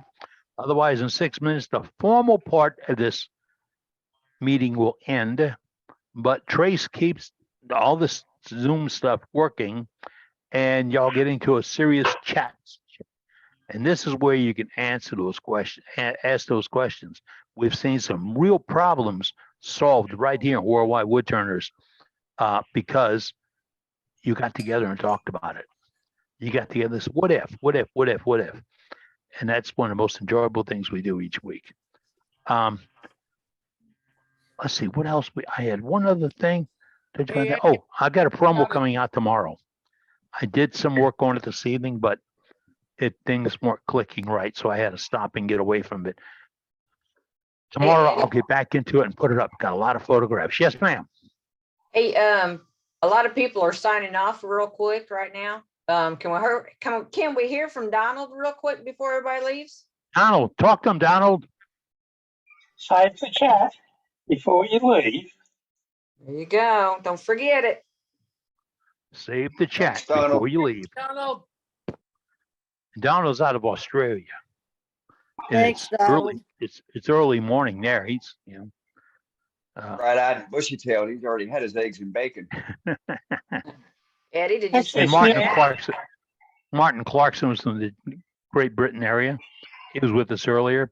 We had our one member out of Peru with us earlier tonight, and from all over the world, and they want to meet you. Oh, can I ask you to bring a friend next time? I can, right? Bring a friend, share the ideas, go to your club and tell them about this meeting. Everybody's welcome. We'll give you a special dues rate if you act. Okay, just ask for that rate. We're going to give you a code, but we can't remember the code. So, all right. Did you say the chat? Anything else pop up? Save the chat. Anything else pop up tonight, folks? Hey, if Jeff Walters is still on, or if he was on tonight, I'm not sure. But Jeff, if you are, thank you again for the pens. I got them delivered to infantry company today, so the troops will be really happy. He sent me about, I think it was like 120 pens. It was a really big box of pens. Wow. That's about all different types of wood. Some of that.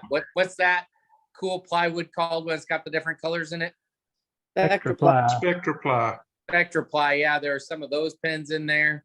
So anyway, he made some happy infantry soldiers today, or will once they receive them. I dropped them off to the full timer today. They'll get them at their next drill, and they're actually getting ready to head out on a deployment here in the near future. We won't talk exact dates, but they are getting ready to go out again. It's my old infantry company, so please keep them in your thoughts and prayers. Will do. Remember to protecting our freedom, folks. That's why we still do freedom pens.